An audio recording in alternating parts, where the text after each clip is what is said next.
Debate, Uncut and After Show. I'm your host Nathan Oakley, and if you are new to this channel, or you've not done so already, then be sure to subscribe. Hit the bell notification icon and join button if you'd like to become a Nathan Oakley 1980 channel member and keep up to date with the Flat Earth debate. If you would like to support the channel, there is a super chat that runs alongside each of these shows while they premiere, and there's also a Patreon, Ko-Fi, Crypto and thanks button in the info box below the video. Speaking of Patrons, I'm going to do a quick shout out to all of you who do support me on Patreon. If I could get the screen lined up. So, a massive shout of thanks and appreciation to Smith Tools and Purchase, Level Plain Poem, Vitali Z, Colton James, BG, Survive the Spin, Effie Patriot, Thomas van der Zander, Gary Hughes, Measured Flat, Chris Wouters. There in the end. Sea Level Cultist, Mitch Kennedy, Rod, the name's Burley, Twadwazzle, Jason Hornsby, Christoph Fournier, Flat Earth Travolta, J Mel's 24, Unamento, M Iron 26, Endless, Golden McKinnon, Retro Bill, Michael Kahn, John Kays, Patrick Gunnels Banter, Hairy Blade, Mobile Max 777, Rob W, Dale West Watson, Unbelievable Productions, Blue Ridge Ranger, Abraham Mohammed, Skeptic 936, Texas Mike, Chow Yun Cat, David Wayne Foster, and Dank. So another massive thank you to all of you for supporting me on Patreon. Now I'll hand across to whoever is in the Politics Discord server and my G Plus panel, so you can enjoy their dulcet tones while I set up for today's live show.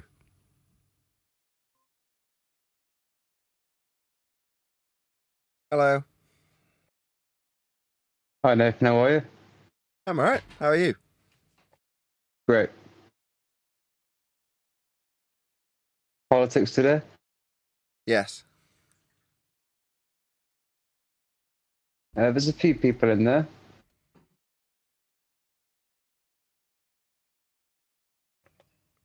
Yeah, there is.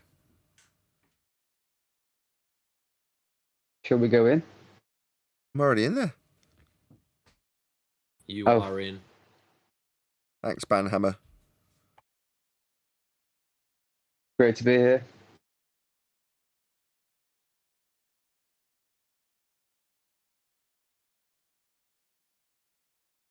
It's pretty quiet at the moment, so hopefully we get a few volunteers later on.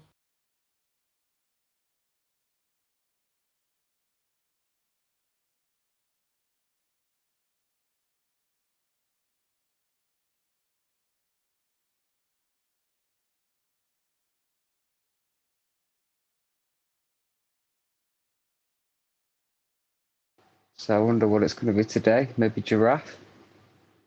I'm placing my bets on giraffe. Well, that albatross just got met with a black swan, so...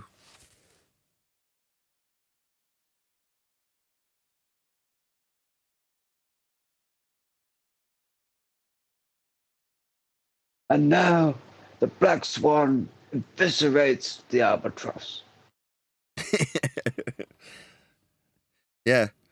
Nice.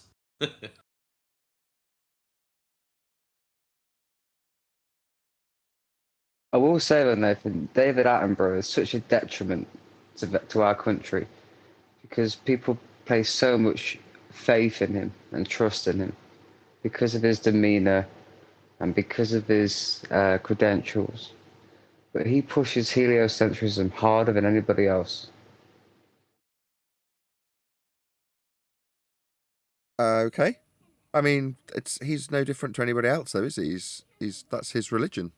Why wouldn't he?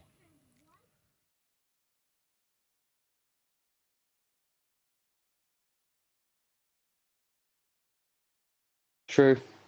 It's just cringe. Cringe?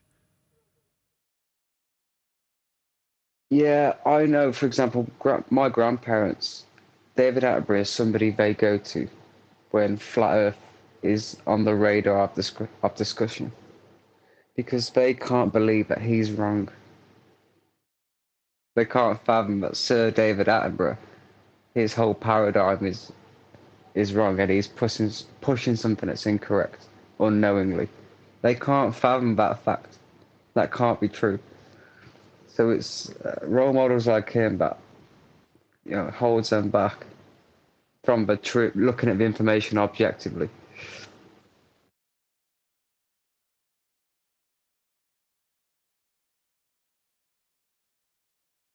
Okay.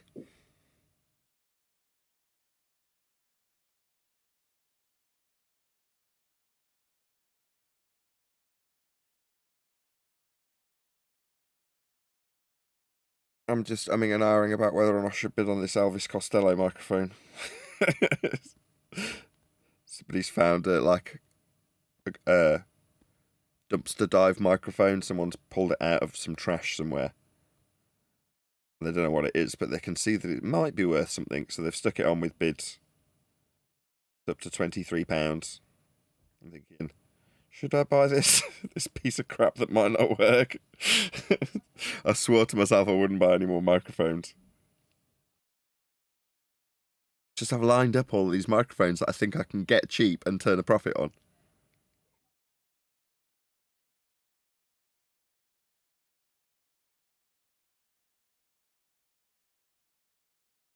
Is it worth a punt, I ask myself.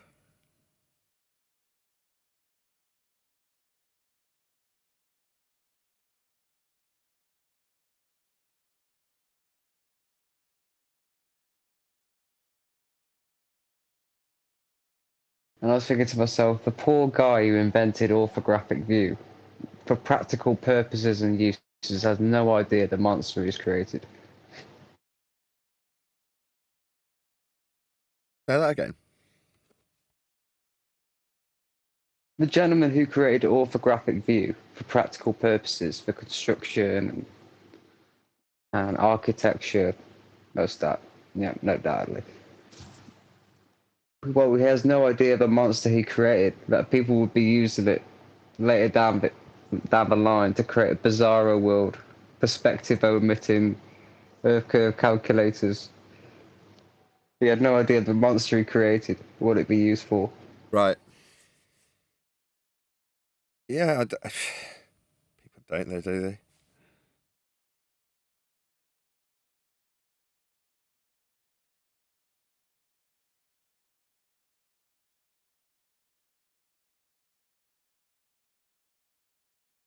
One of my favourite heartwarming things is when I'm debating somebody in person, and the first thing they do is smile to themselves, grab a piece of paper and a pen, and draw a circle, and they're starting to draw orthographic representation of Earth curve, and I just smile to myself, and I think, right, here we go, here's the dance.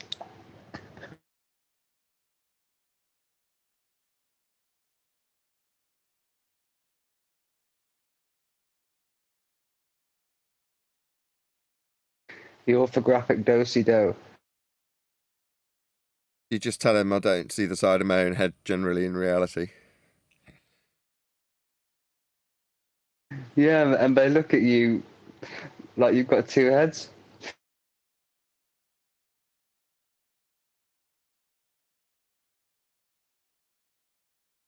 Yeah.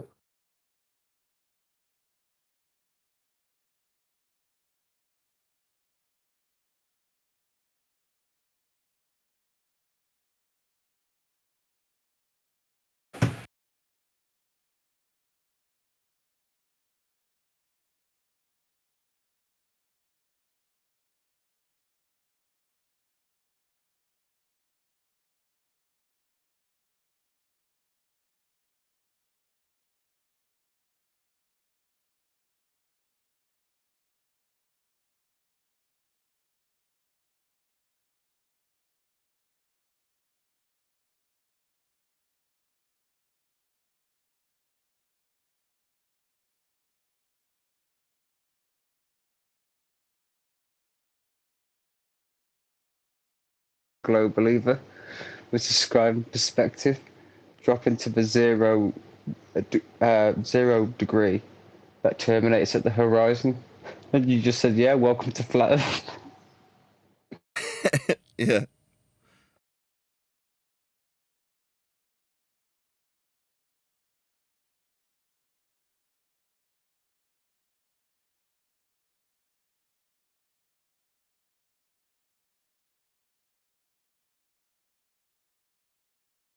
They'll tell you how Earth is flat, and then still have a sphere belief at the end of the conversation.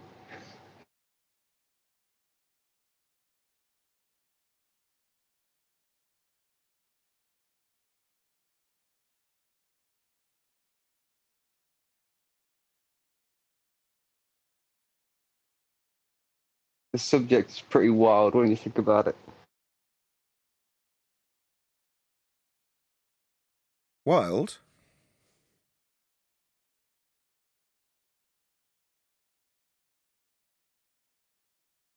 Yeah, it's just so random. Like, yeah, the other day, the albatross. What's that about? Did you wake up thinking you'd be, talking about an albatross? Oh, I see what you mean. Like, it's crazy and out there in terms of the stuff that you end up dealing with. Absolutely.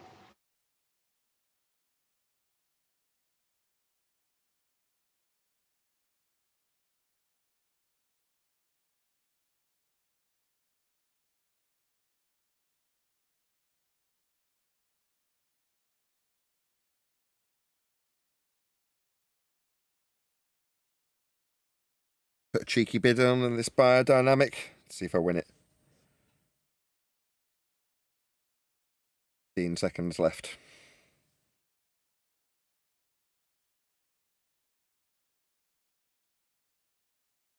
Did you trim that bit of Zack Star into a shorts video? If not, then you should. Nah. No, I did not win it. Went for £82. I bid 30.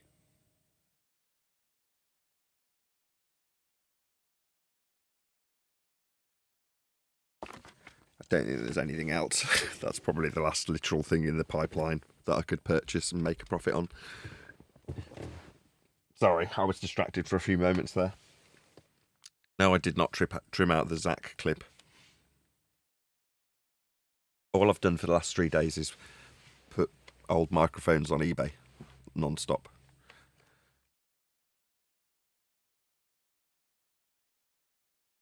Well, if you get a chance in the future, I'd appreciate it, and I'd recommend it. He's a hostile witness. It's just the fact that he's telling us that the zero line terminates at the horizon. Okay.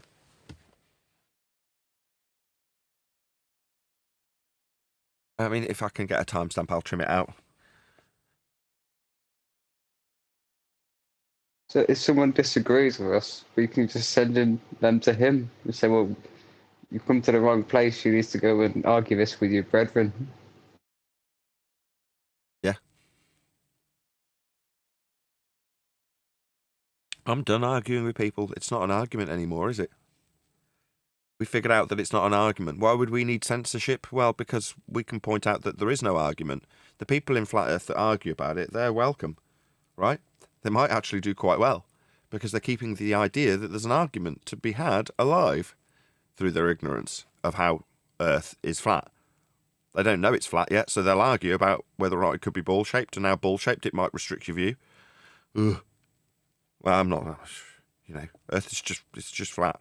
Let's just see how quickly it takes this. The game currently is how quickly will it take us to spot, not for them to use, that's normally quicker than us spotting it. How long for us to spot them using a flat Earth? Right?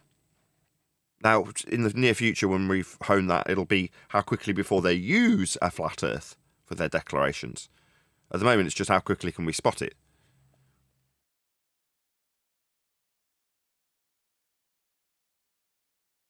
And that depends who's on the panel.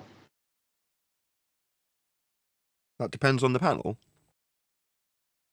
Yeah, if refracted curvature's here, they got no chance. Customs are tight that day. Yeah, yes, he's frisking and body scrifting or whatever they call it as they go through. Yeah. He's our metaphorical metal detector.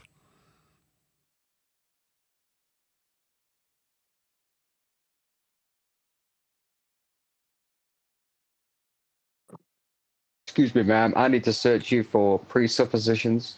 I need to search you for uses of a flat Earth.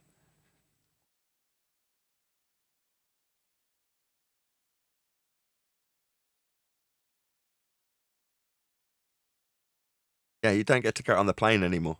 Yeah, acknowledge that you'll be flying over a flat plane, and that's how the plane remains in the sky. Don't fly somewhere to be telling us that you're not on a flat plane, because that's idiotic.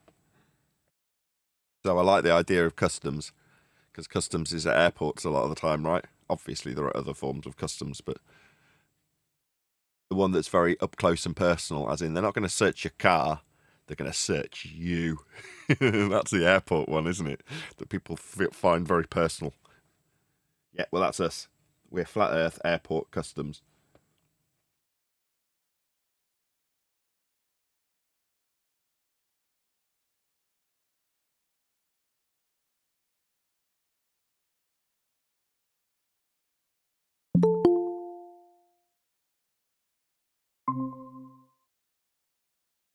Hello, Neil. Hello, how's it going? Very well. I was all disappointed at first because my Beatles mic had something rattling around in it. And then I took it into Craig, to, click OK.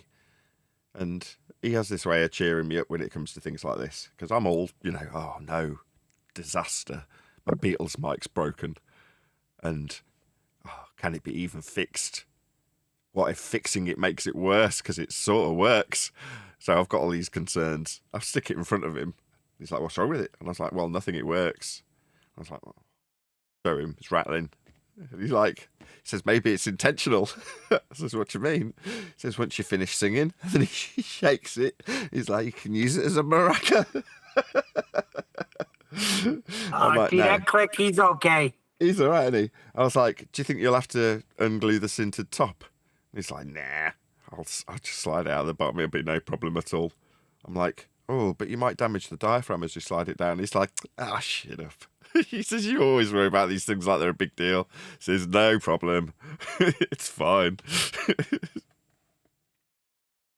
So he's got this way of cheering me up.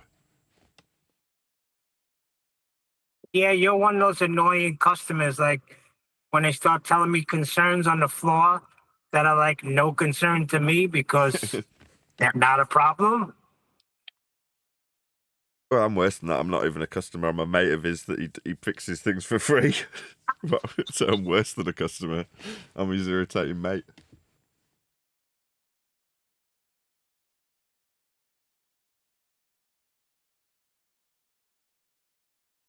Anyway, so yeah, I had about at least a dozen mics that had absolutely no issues, and then the last two that have come in. I think it will actually be the last two now that particular biodynamic one slipped through my fingertips. By slip through, I mean someone wanted to pay 50 quid more than I was prepared to for some old piece of crap that may not even work. But the Neil Young microphone that I got has got a cable in it that's all melted. So for whatever reason, there was a certain period, I think it was the early 80s, where they started to put these cables together that were like biodegradable. So they obviously thought that people would use them for 5 years and then chuck them in the bin. And then they wanted them to be able to, rot in peace. But you're like, no, people don't use things for 5 years. They use them for 50. And, having biodegradable stupidness inside the wires just means that they die. So. Well, the reason why the Neil Young microphone melted was because he had a song about a spice. I want to live with a cinnamon girl. Okay. I think it's just a biodegradable cable. But the terminations on the end, which are bespoke to the mic, have survived quite happily. So they're okay, and they're on the end of the cable. And I've got the cable, shockingly, because I only buy things that are cheap, because I haggle and just refuse to buy them unless they're dirt cheap. But even still, this one being dirt cheap doesn't change the fact that it came with the actual cable, so I might still get it to work. Most of the times the mics do work. It's normally something other than the mic. I mean, it sometimes is, but... I'd rather have your concerns than mine. My concern... I'm in a battle with ants in my car. I've got a battle with about £600 plus invested in stuff that I now need to turn back into money and hope, fingers crossed, that I can turn some profit on some of it. Doesn't compare to ants in your car. Ants in your car isn't tied up stuff that needs liquidating back into cash so you can pay the mortgage, which is the only reason I'm doing this. It's been a crappy month on YouTube, like a really crappy month. to the point where I'm flogging microphones, mate. So, you know what I mean? Nathan, why do you think that is? Do you think this whole like when flat Earth first came in, it was like booming, and now that we all know it's flat, and some people are caught up in their nonsense religion, you think it lost some steam? No, I don't think it's got anything to do with it. Well, it might have something to do with it. I don't assess it in those terms. What I look at is the numbers on YouTube and time spent doing things that isn't YouTubing when I could be YouTubing, and that detrimental effect that isn't being counteracted by me making more videos or branching into different areas or trying to put videos out to different types of people, age groups, whatever. So recently it's been book. Sometimes, as much as I'm not going to get frustrated about it, you arrange to do it and then there's no one around or people have other things come up, and I'm solely reliant on people giving me their time for free. So it's not like I can moan, but it does ultimately mean that I'm sort of sitting not doing those things, which means I'm not doing YouTube videos and I'm not counteracting where I see a lull in the stats. So that lull is just staying as a lull. Now, I've taken great pride in years gone by of saying there's no lull for me because I just work like buggery to make sure that there isn't one. Well, I've been working on other stuff. Well, I've still got to pay the mortgage, so I just have to lean back on old skills to turn a profit on things like microphones. But I've still, like I say, I've got to pay them, got to pay the bills. Everyone's got to pay the bills. So a crap month on YouTube just means what? I suddenly wither and die, and suddenly the bank comes and repossesses. No. I just got to buckle down and do some accounts temporarily, hopefully. Now, if it doesn't bounce back, that might be the end of me, Neil. You've got to accept these things. Sometimes things don't last forever. But I would hope not. I would hope that once the book's out, I can put my efforts back into making more YouTube videos and doing all the things I suggested a second ago, rather than sat at a computer looking at text for endless hours. Or in this case, looking at microphones and testing them and making little videos about crappy little £7.50 microphones. Well, I think this book is going to rejuvenate a lot. A lot of people that were maybe got a little tired of it or maybe were uncertain. When this book hits and we go on a little tour where you're going and speaking to people about the book, I think it's going to rejuvenate. Maybe it will. Yeah, but maybe you've got ants in your pants. Don't get ants in your pants, Neil. That's the problem. Now that I've seen them, I feel like they're crawling all over me. It's a big problem.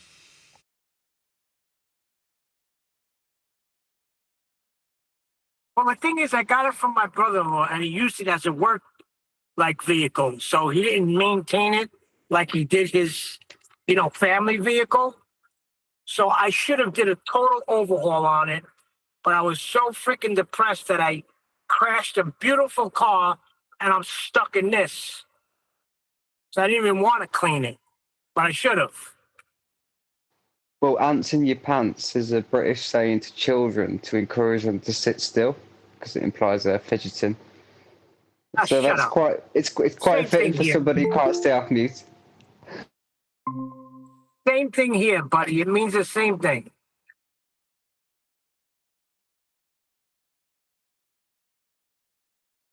Yeah, but I literally feel like there's ants in my pants. I was itchy all day yesterday. You got it from us.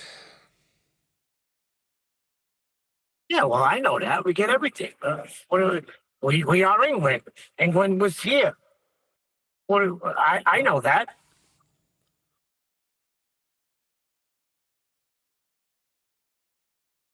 It'd be nice if you showed a bit of gratitude. Yeah, best be grateful. I am, especially when you guys dog the Beatles like you do. Outrageous. We didn't steal anything. When does this show start so we can start asking questions? You can ask whatever you like, whenever you like. Okay, so how come on the globe the sky is kind of connected to the ground? That means they view both of them to determine the shape. But on the flat Earth, the sky is independent of the ground, basically. I don't know what that question means.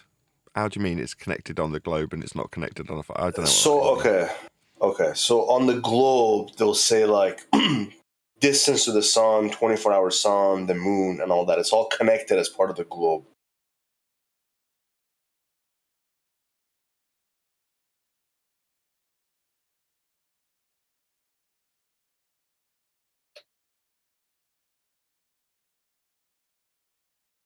Okay, if you say so.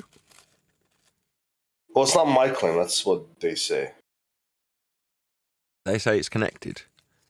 I mean, the only connection between the ground and the sky for a globe is the measurement of the angles for the stars and the luminaries that they use with respect to a flat Earth to create the celestial hemispherical view to then turn into a globe. But that connection is only a connection through measurement off a flat Earth, I might add. But you're suggesting of a lack of connection between the sky and the ground for a flat earther, or whatever your suggestion is by, what would it be? False dichotomy, I guess, and stereotype. They, flat earthers, and their model. Well, the connection's the same connection, i.e. the angle that you measure between the ground and the sky is just an elevation angle. So it's actually only a connection that can be had on a flat Earth. The globers use it to create their globe model.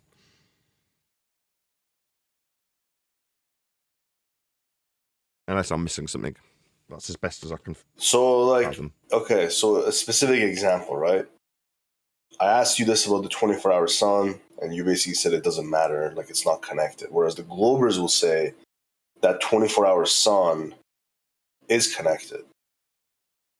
Like it matters that there's a 24-hour sun. Okay. Why?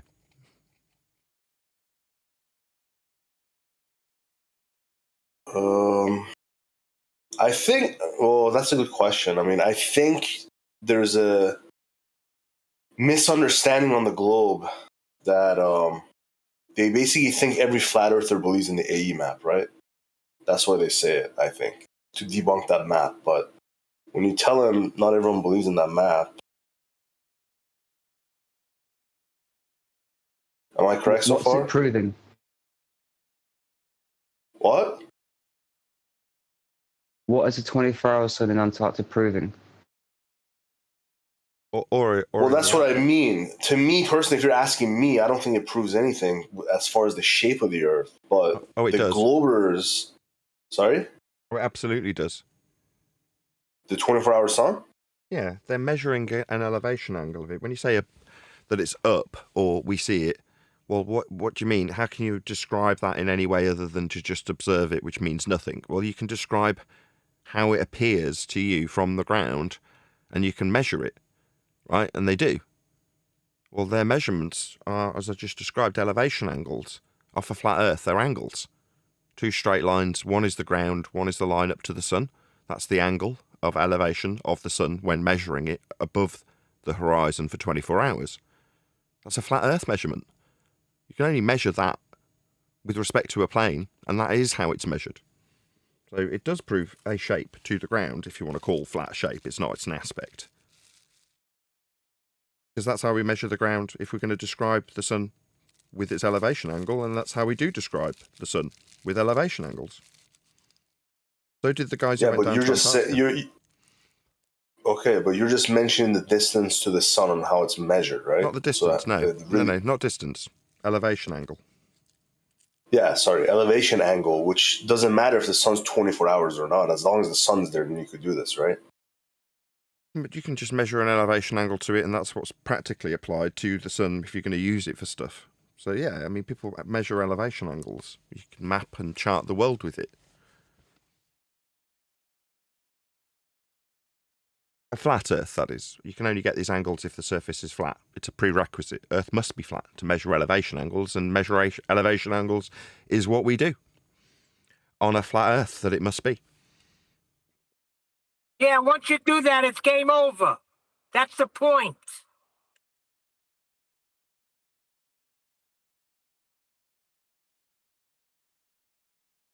So it doesn't matter what they say after that.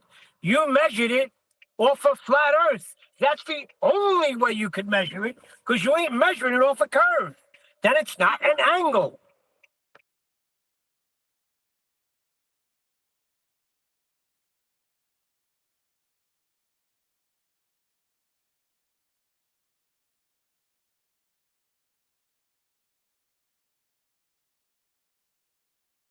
Looks like the server's filled up quite nicely in the 20 or 30 minutes since I arrived.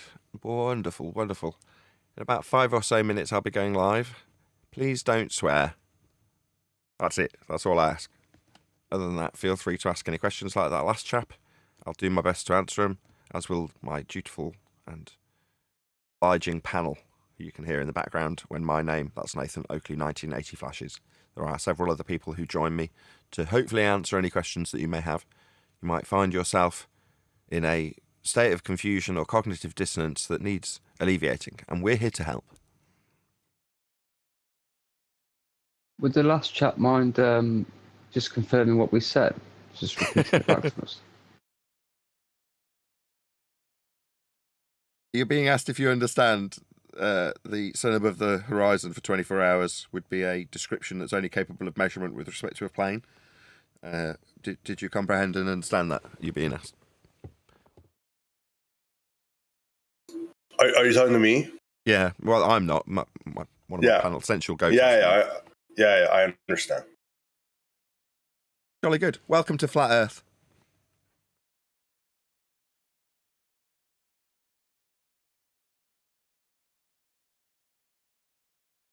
Well, I think the gentleman was already a flat earther, but that was a bit of confusion for him regarding that argument. I'm not a But flat hopefully earther. it's all cleared up now. That it's measuring elevation angles. So, welcome to Flat Earth. Oh, Yeah, he's yeah. not a flat earth. He's a glober. Yeah, you see, I called that. No, I'm not a glober either. You are a flat earther, though. We all are. Yeah, you're either a flat earther or you're not. Well, I don't subscribe to either one. I mean, I'm seeking the truth. That's why I'm answering questions. You don't have to subscribe to it. It's a matter of fact. That's how Earth gets measured for everyone, always, without exception. Any Earth measurement will be flat. Name a measurement. I'm saying it's a de facto position whether you like it or not, and there's no acceptance or belief required by you. I can tell you, unequivocally, you are on a flat Earth. That is how Earth is measured. Flat.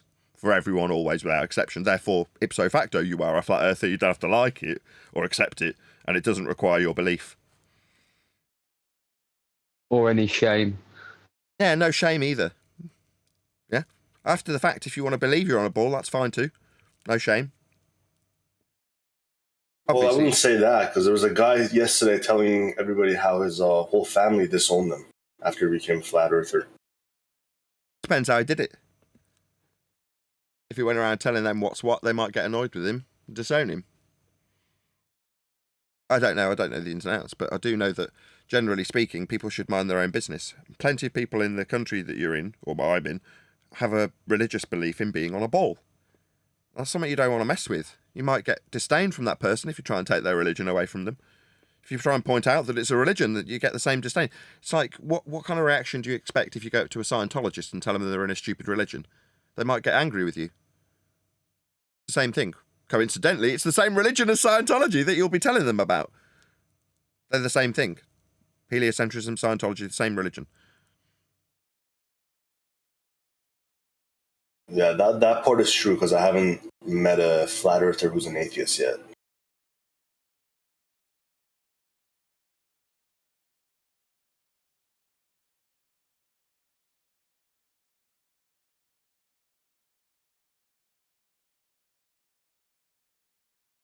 I think the best thing to do is to buy a book on the subject.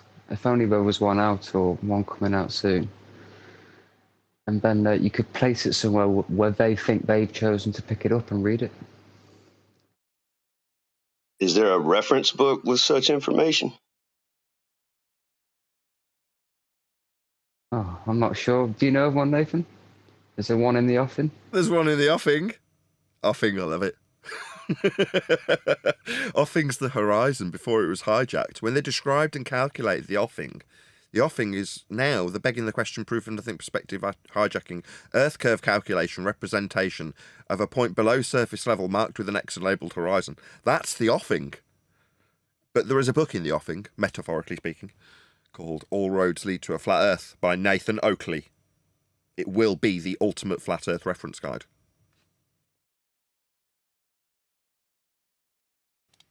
How are you? Hello. Good morning, Nathan. Good morning. It's good to be here. How are you all doing in politics Discord server today? We are live. We are live, that's not wrong. Welcome everyone watching in my live stream. It's good to be here. We'll hopefully get a link out to you, if you just joined us, to the politics Discord server, which is a fantastic server. It's not just Flat Earth. I say just. It's not Flat Earth, it's the biggest section of the server. But there's other sections, so hopefully one of my moderators will stick a link out so you can all join. Go ahead, Creation Bear. I was just gonna say facts. This is we're cooking. This flat earth stuff in this server has been hot fire lately. So Yeah, so if you want to W. join that server, click that link that's going by from one of my moderators. We have had a question in the pre-show. Hopefully it'll continue. I accept that there might be some lulls in the discussion, even though I like, obviously, to keep my live show fairly snappy. If there are some lulls in the discussion, I don't mind waiting for unprompted questions to come from the people who don't necessarily know. Earth is observably, measurably, navigatably, surveyably flat. We're here to let you know that. Feel free to ask any questions. Or if we don't, we could ask you some questions. For example, is there any evidence of a physical geometric sphere edge, formerly known as the curve of the Earth?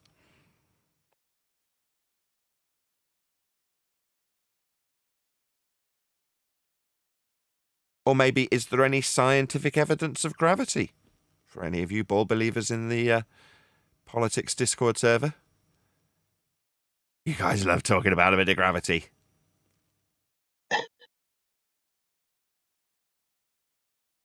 No?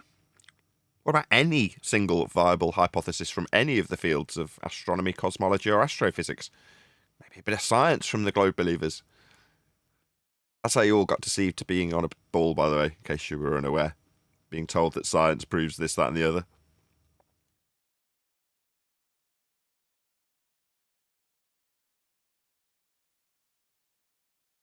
No? Nothing? What about any evidence of a self-perpetuating molten iron core at the centre of a presupposed spherical Earth? That bringing any of you out of the Narnian closet? The wardrobe, isn't it? It's not a closet. Magnetism. How do compasses work at Earth flat? Magnetism, how do compasses work? A compass is two-dimensional in terms of its orientation to north, south, east or west. That's a flat Earth tool only. Directionality is flat Earth. If you hear somebody on the ball side saying north, don't use our stuff. Don't use directions with respect to a plane. How dare you?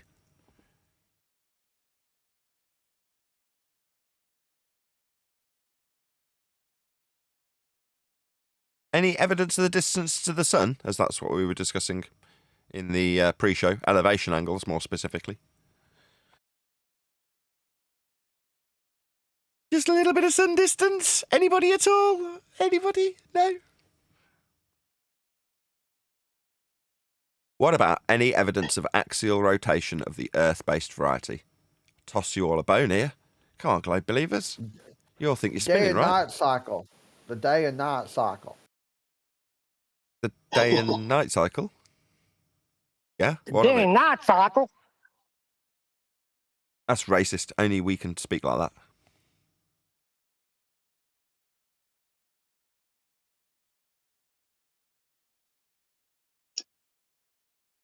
Speaking of Narnia, what about any evidence that you can have gas pressure, you know, like we're all breathing, without containment? Anybody want to defend their sky vacuum belief? That's not possible. Hexafluoride. That still disperses. Number one, that's man-made, so it's not exactly a natural example. But even if you accept that it's not man-made. So notwithstanding its synthetic nature, it's still a gas. It'll disperse. Sulfur hexafluoride, that is. All gases disperse. Why do you think they wheel sulfur hexafluoride in a massive container? If it didn't need that, they'd just bring it in a wheelbarrow, right? Like marbles?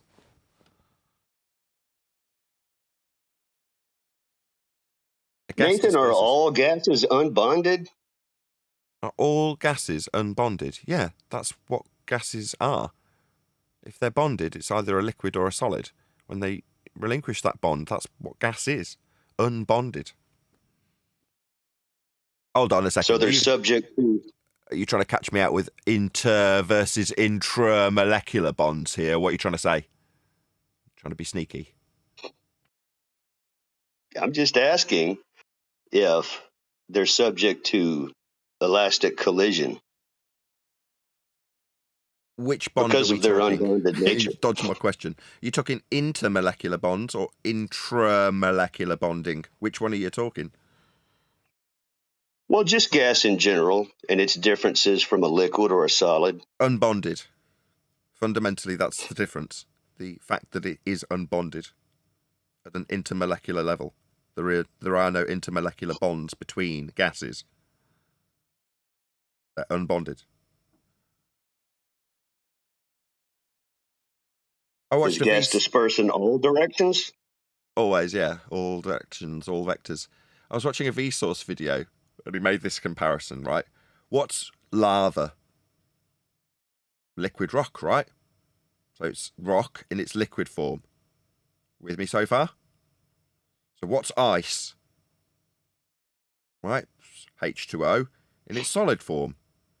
So by comparison, water is a type of lava. It's the liquid form of that rock we call ice.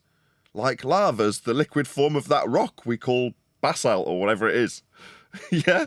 So it's our version of our lava that we drink.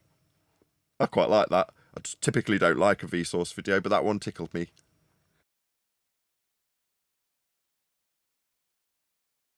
Shout out to Vsauce. Earth's flat, dum-dum.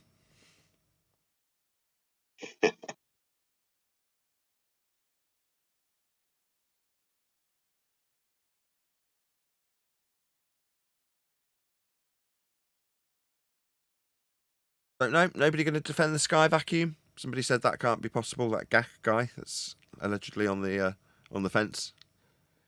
You're right. You got to have containment.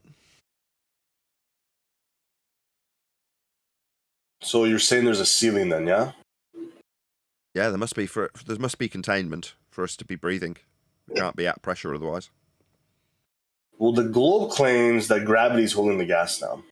But Which one? Show me the the gases. globe. That's why they're not going to atmosphere. Atmosphere is an oxymoron. So atmo means air, like mixture of gases. Spheres are shape. So gases don't take shapes. They take whatever shape the containment is. Because they're unbonded. They can just bounce off whatever they're in. So there is no shape to an unbonded gas, as opposed to a sphere shape, which is assumed by oxymoronic Fiat Baller when he says atmosphere and gravity. Now, gravity hasn't been a force for 110 years to do anything. A bent pseudo-Riemannian fourth-dimensional space-time won't be holding gases. It's not a force. So even if it was a force, forces aren't containers. For us to be at pressure, we need containment, not force, which gravity isn't. I don't like that. It was never a force. They may have claimed it was a force, but gravity is nothing. It's just a word. What happens is the mass of the Earth pushes down on the fabric of space-time, creating a well that all the gas is trapped inside. So gas go down, go boom, boom into a well. No, gases don't behave like that. Gases expand in all directions at a high velocity. All vectors, always. You can show it with a bed sheet and some balls. You just stretch the bed sheet out, and then you make the balls go around the center ball. Perfect. Now do that with gas. Oh, right. It just dissipates into the available volume instantly. unlike solid Nathan concrete balls. Go ahead. Go ahead, whoever that was. Shut your bitch ass. One more time. Oh, they called for backup. Ballers here. Or was it All just right. was it just somebody sharing their pain? Something about my Yes. possum. Something about his butt hurting. Oh, fair enough. Well, there's 50 people watching. They We're sell only 10 KY for that. We're only 10 minutes into the live stream, but smash the share button if you haven't done so already. The only reason there's 50 people watching is because people smash that share button. But we're in politics today. Also, hopefully someone will stick a link to the politics server so you can join if you haven't done so already. Didn't get any housekeeping question answers. Not one.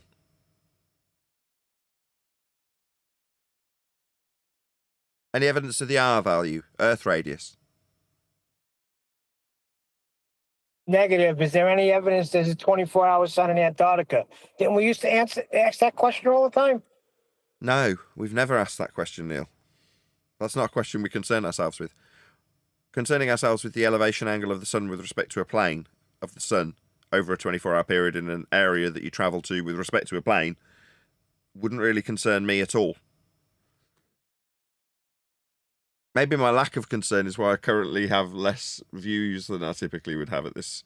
Actually, I say it this time of year. This is actually par for the course. I just have to do more work on YouTube this time of year, and I haven't got the ability to do so.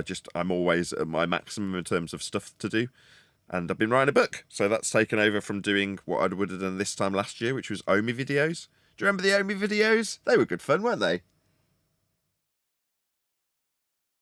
Yes, Nathan, we love the Omi videos. I did too. Yeah, Brian loved them. Brian hated them.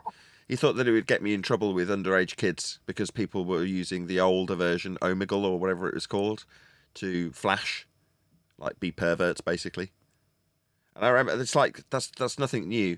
That has been the internet since its conception, since people had access to it.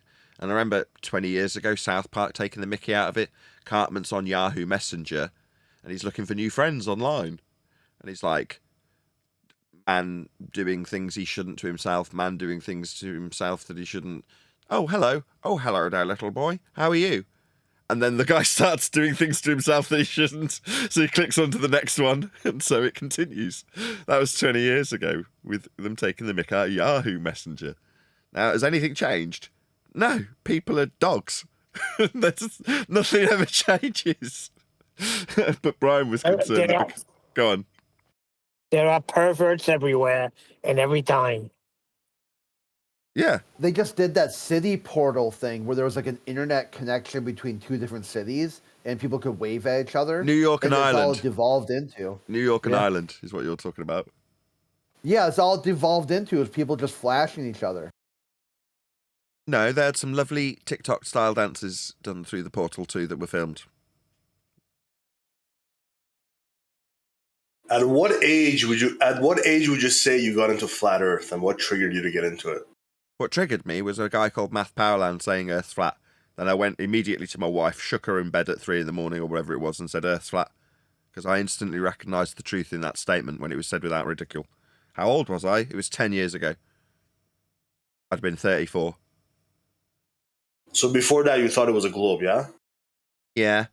I watched a lot of NASA videos. I'm still subscribed. I've never unsubscribed to Science at NASA. I still get their email updates.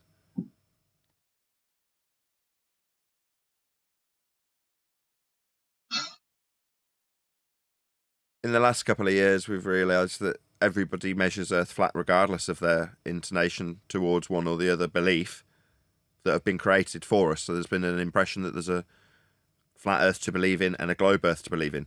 But both are nonsensical positions to hold. The globe Earth is nonsensical because it requires a flat Earth be measured to create the globe. And the flat Earth's a nonsensical position to hold because normally it's a flat Earther's job, in society's terms, to talk about how globe-shaped it isn't. That's all they do. In reality, Earth's just measured flat for everyone.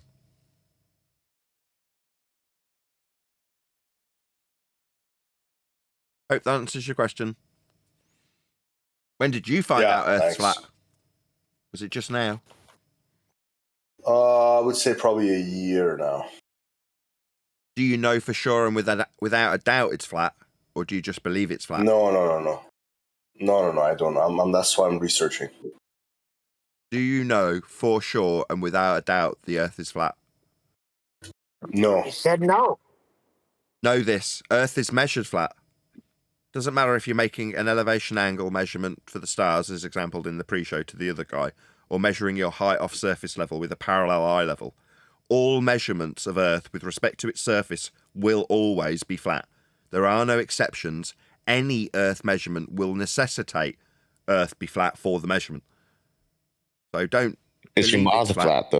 No, it's flat. Go ahead, whatever that was. Right at the crescendo. Go ahead. Okay, I'll make the think you crescendo. said if Earth are flat, can you model or map that? Yeah, all maps are flat.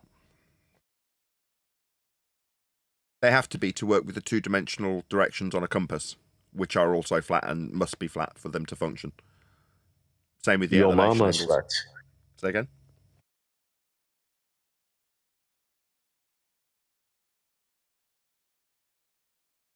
Is it only through the end of my statements? I think he said No, this is- your mama's a flat Earth model. What do you got to repeat? Why can't they just speak up?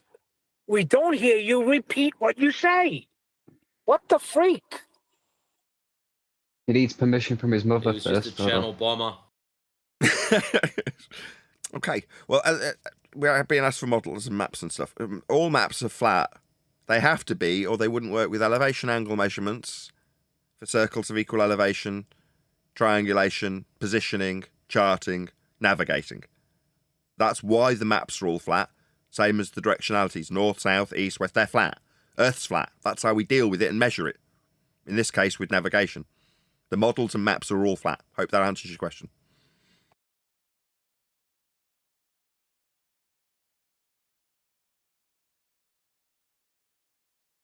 Are you flat? Am I flat? No, I'm very much three-dimensional. Is that Is your acknowledging what consciousness someone flat? said or whistling past it and trying to be funny? I don't think you took on board anything I said before asking me if I was flat. Did you ask something subsequent to that, Leaf? Go ahead. Is your consciousness flat? Cautiousness flat? I don't know what that means. Yeah, I'm asking if your consciousness is flat. My consciousness, did you say? Right, yeah. I don't know if You will make a shape now of the concept.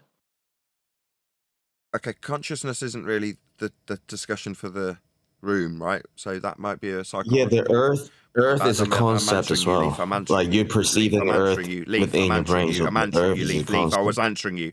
I was answering you. Then you turned into a wanker and started talking through the top of my answer to you, which is that you've asked a malformed question in the wrong room. It might be an answer for a psychological room, but this isn't that room. This is a flat Earth debate as opposed to, flat mind debate. No, he's flat Well, you line. perceive the Earth from your mind, right? No, we measure Earth flat. There's no perception involved when we're measuring it, navigating, negotiating, charting it, or making directionality assertions like north, south, or east or west, like I made 30 seconds before you piped up. Did you not listen to a single word I said? It's not But in you the make that mind's up in eye. your mind. I haven't finished. That was rhetorical. It's not in the mind's eye. It's a measurement. Earth's measured flat. Do you understand? You're not answering my question.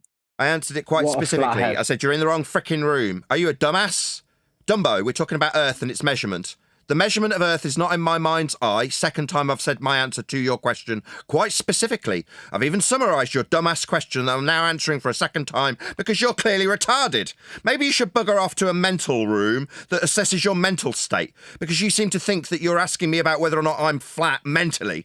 No, the Earth is flat. That's how it's measured specifically. Do you understand, you complete retard? Retard. Do you understand? Kind of. You understand? Or are you mentally incapable of acknowledging that it's not in my mind's eye in answer to your question? Third time. Dumbass. Earth's measured flat. It's not in my mind's eye. Do you understand my answer to your question you said I didn't answer? You complete retard. You've had it 3 times. Can you acknowledge the answer to your dumbass malformed question, please? Stupid I can't idiot. seem to understand you, sir, if you're not calm down. I'm telling you off, you belligerent twat.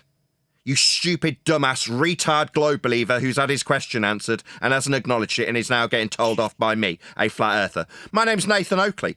I'm annoyed with a retard. You, a spastic. Acknowledge my fucking answer, you stupid globe-believing spastic. Flat Earth and its measurement is not in my fucking mind's eye, you total retard. 4th time, twat. Dumbass. And how do Wanker. you perceive the measurement? Dumbass. Wanker. It's not in my fucking mind's eye. Do you understand? You're not answering the question, Nathan. Can you get rid of this spastic, please? I'm done talking to this retard. This retard's no longer part of the conversation. 5 times is enough to answer his malformed, idiotic question. Now this globe-believing spastic's going to get removed after I tell him off and swear at him. No, you're not going to get to tell me off. I'll call you a fuckwit. Tell you to get stuffed, you stupid tosser. Get lost. Dickhead. Earth's measured flat. Did your spastic brain flatline when I told you about its bleeding measurements? Did you feel the requirement to ask me about how I perceive that in my mind's eye? Then tell me I haven't answered you 4 times? Retard! You represent globe believers. Stupid, idiot, retarded globe believers. That's who you represent. Me, I represent people who understand how Earth's measured. Okay? I'm sorry, Paula from the chat. She's looking at me with sad smiley faces because I'm swearing. I'm so sorry. Well, he's got a fake accent, number 1. Number 2, he was a flatliner from the beginning.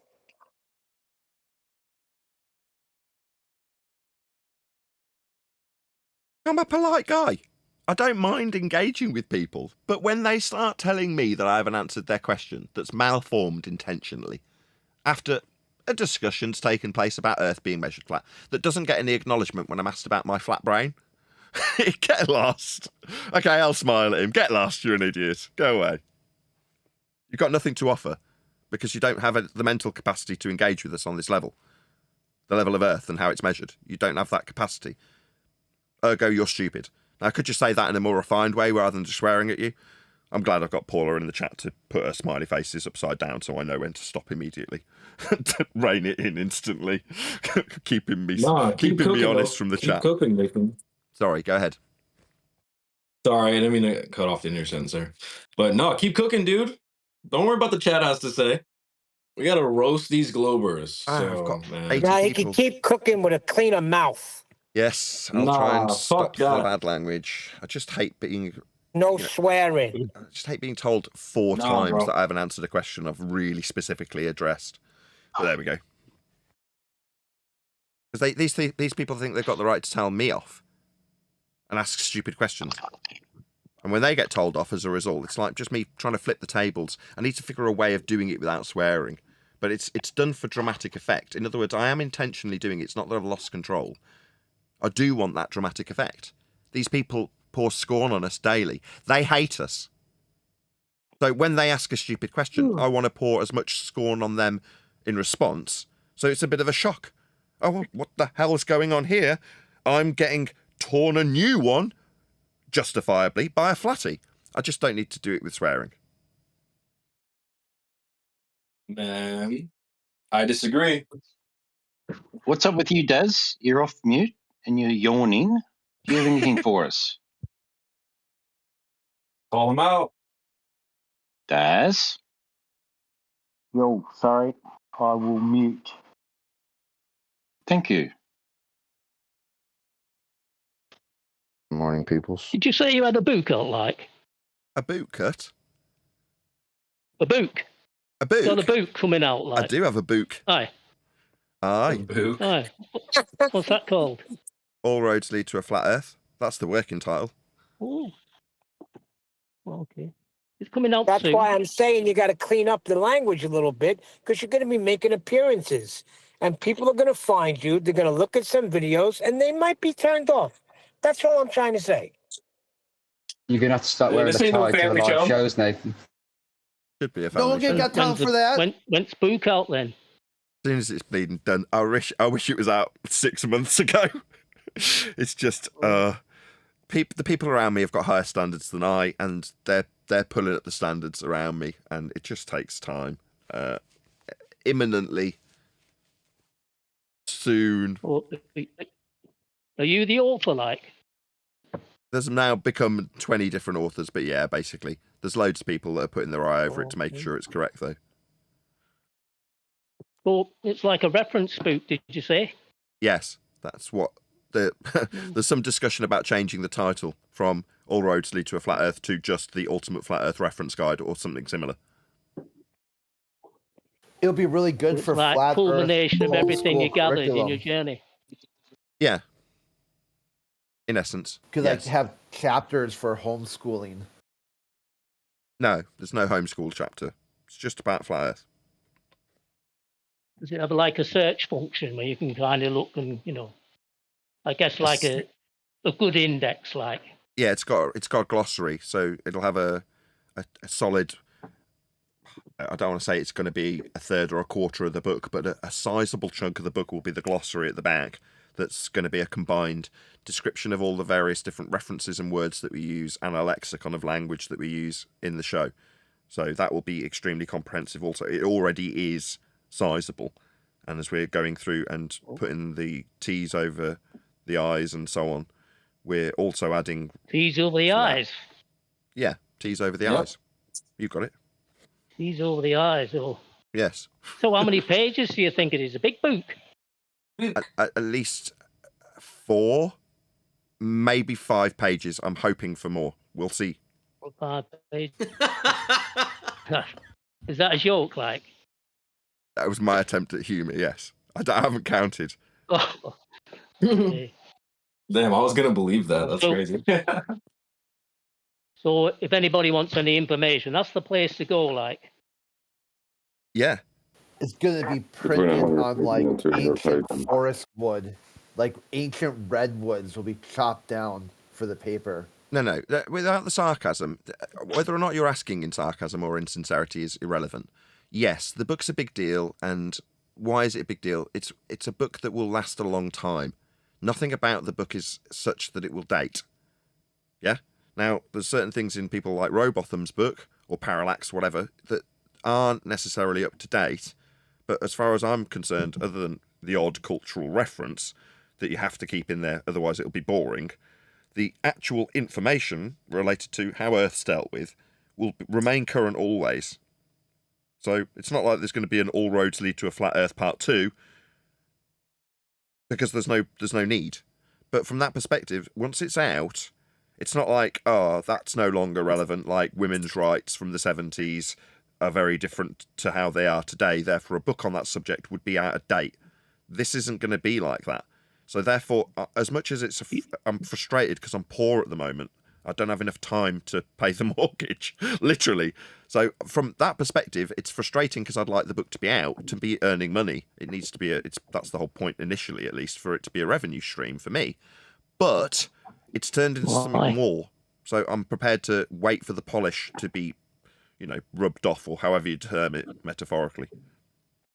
So all you're saying is, you know everything there is to know about Flat Earth, so there'll be no need for another book, like. This is it, everything that can be known about is in this book. Yes. What about if you find something new? There's going to have to be another book, surely. No. In the same way as if you get to a certain point where you are describing aspects of how Earth is measured and the connections that you can then draw, there's only a certain amount of information that is needed to pass that on to the next person. Now, could you continually make other examples and make the book endlessly large? Yes, you could. But once you understand the general principle in a given area, like all roads lead to a flat Earth with elevation angle measurements or mapping, then you don't need to have endless examples of it made. You don't need 200 proofs. Yeah. Somebody else has used that already, haven't they? 200 proofs. Eric DeBay and Rowbotham. 100 and 200. Probably trademark that. Yeah, well, I'm not giving them, though. I'm not doing that. I'm not giving... There are examples in there, but it's not like I'm there just counting off numbers of examples that prove a flat Earth. And I've done that in years gone by. Is this one for the list? Well, it's not really like that anymore. Once you've got an appreciation for how Earth is dealt with, there's no need for a list of flat Earth proofs. Hence the title, right? It's like All of them. Well, I mean, All of the them other book are. was how the Earth is not a spinning oblate paroid in the vacuum of space. This book sounds like it's going to be more about the flat Earth, what the real Earth is, instead of like some sort of not that. Both. all right, that'll be good. That'll be Both. good. I'm looking forward to that. There's plenty of aspects of the... Because you know... Sorry, go ahead. Sorry. You know... Well, because you know you say that, you know, the globe came from flat Earth measurements, like, so, I mean... You took the words out of my mouth. That's where I was going. Exactly. That's exactly where I was going. Oh, great. Go on, then. Well, I was just going to say that's the point. There's all roads, including globe and the arguments leading back to a flat Earth. Therefore, I can example through the years of housekeeping acquisition that you can link those back to flat Earth. That's what's going on now, actually. Originally, the book started off being a description of housekeeping. Now, it's morphed into a reference book. But along the way, it's got all of the connections to how, well, this is a flat Earth proof. Like on screen for my audience, my live audience of 91 people, they can see the ball with the equatorial plane bifurcating it with an angle terminating at the centre of Earth, aka what we would call the globe burger. Well, this is an all roads lead to flat Earth measurement of a plane in the centre of hell. Example that uses a ball Earth that people are familiar with to describe the roads that lead back to the flat plane of reference that we measure. Well, that's part of a chapter in the book. Once you know that, I don't need to show you another example where it's not just the equatorial plane, it extends to the sun in the heliocentric plane from the sun. Once you understand that the lines extend to the middle of Earth and it's all done with measurements off a plane, you don't need the expanded example out to the great attractor, you know, for a third example. You understand once the principles explained in the book, that's it. Yep. You get it? Oh, yeah, I understand that. I mean, you know, if you got flat Earth measurements, then, you know, I mean, it's got to be like mirrored on the globe somewhere, yeah? Yeah, all of their measurements. You know, so I was interested in whether, you know, some of them must be the same, like. Yeah, they have to be. They have to back engineer into the measurements we use. Go ahead, John. Right. When we're talking about proofs, all of them use the plane of reference. You don't need a number of proofs because they all use a plane of reference. You can't get away from it. It's not something you can deny with one breath and then use the next.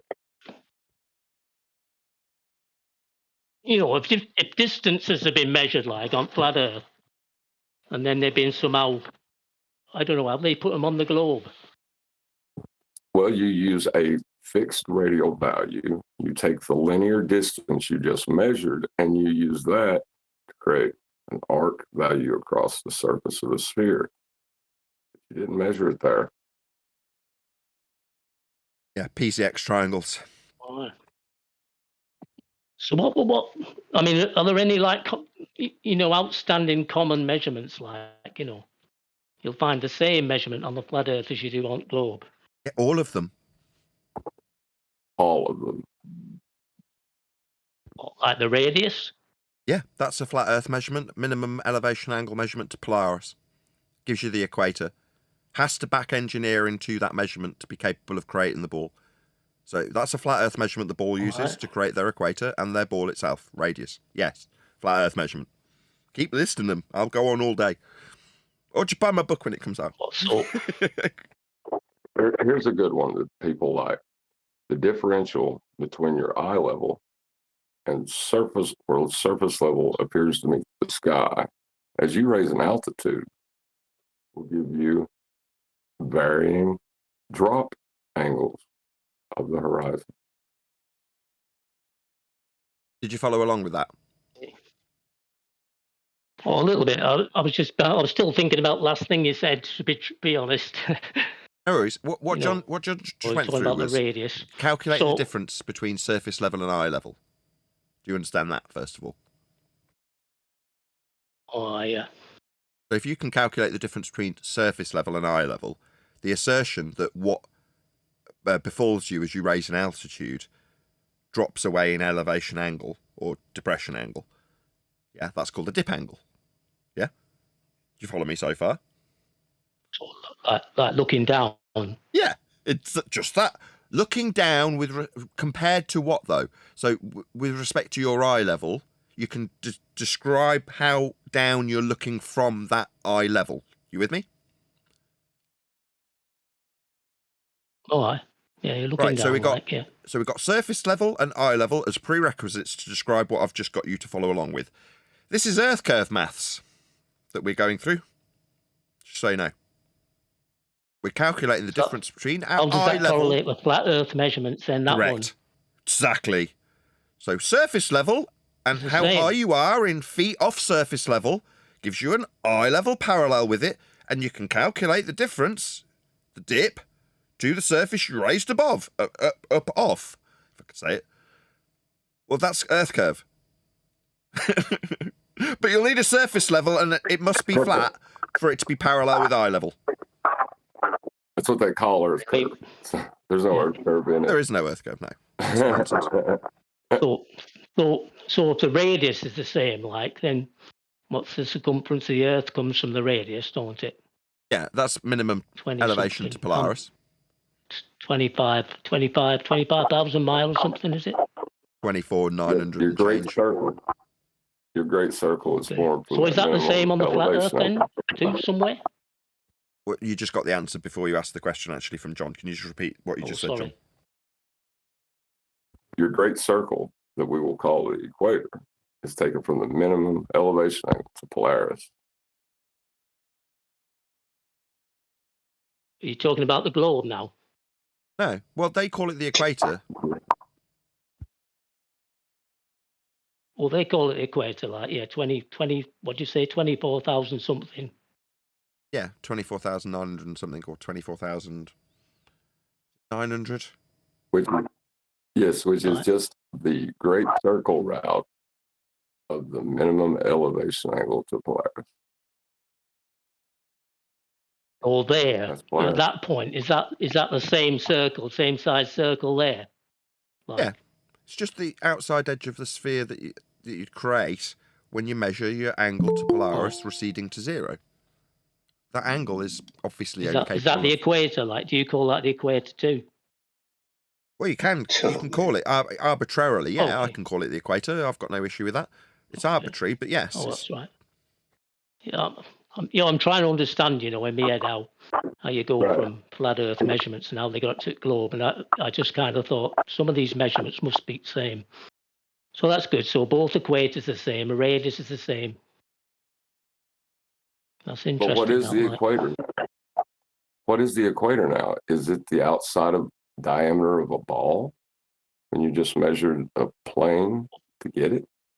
Well, I thought on globe it was the fattest bit at ball. Yeah. How wide is the crater? Yeah, but John's asking you. Yes, you can. You can it's 24,000 something miles, No, how thick? How thick is it from top to bottom? How thick is it from top to bottom? Is it really thick? Real thick. Real thick.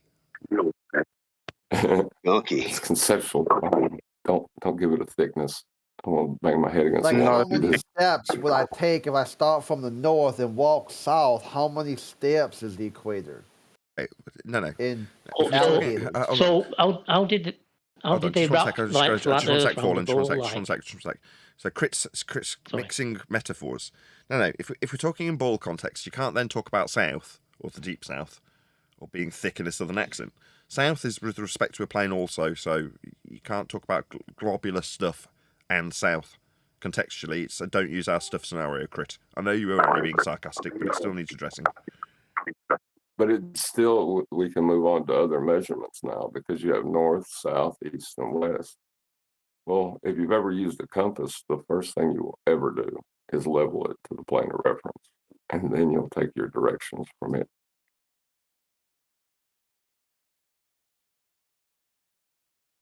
Indeedy. I can see you got this flat Earth measurement, the flat Earth, and it's go to equator, same circumference, Like, how did they get that onto a ball? Because, we can't wrap a bit of paper around ball, can you?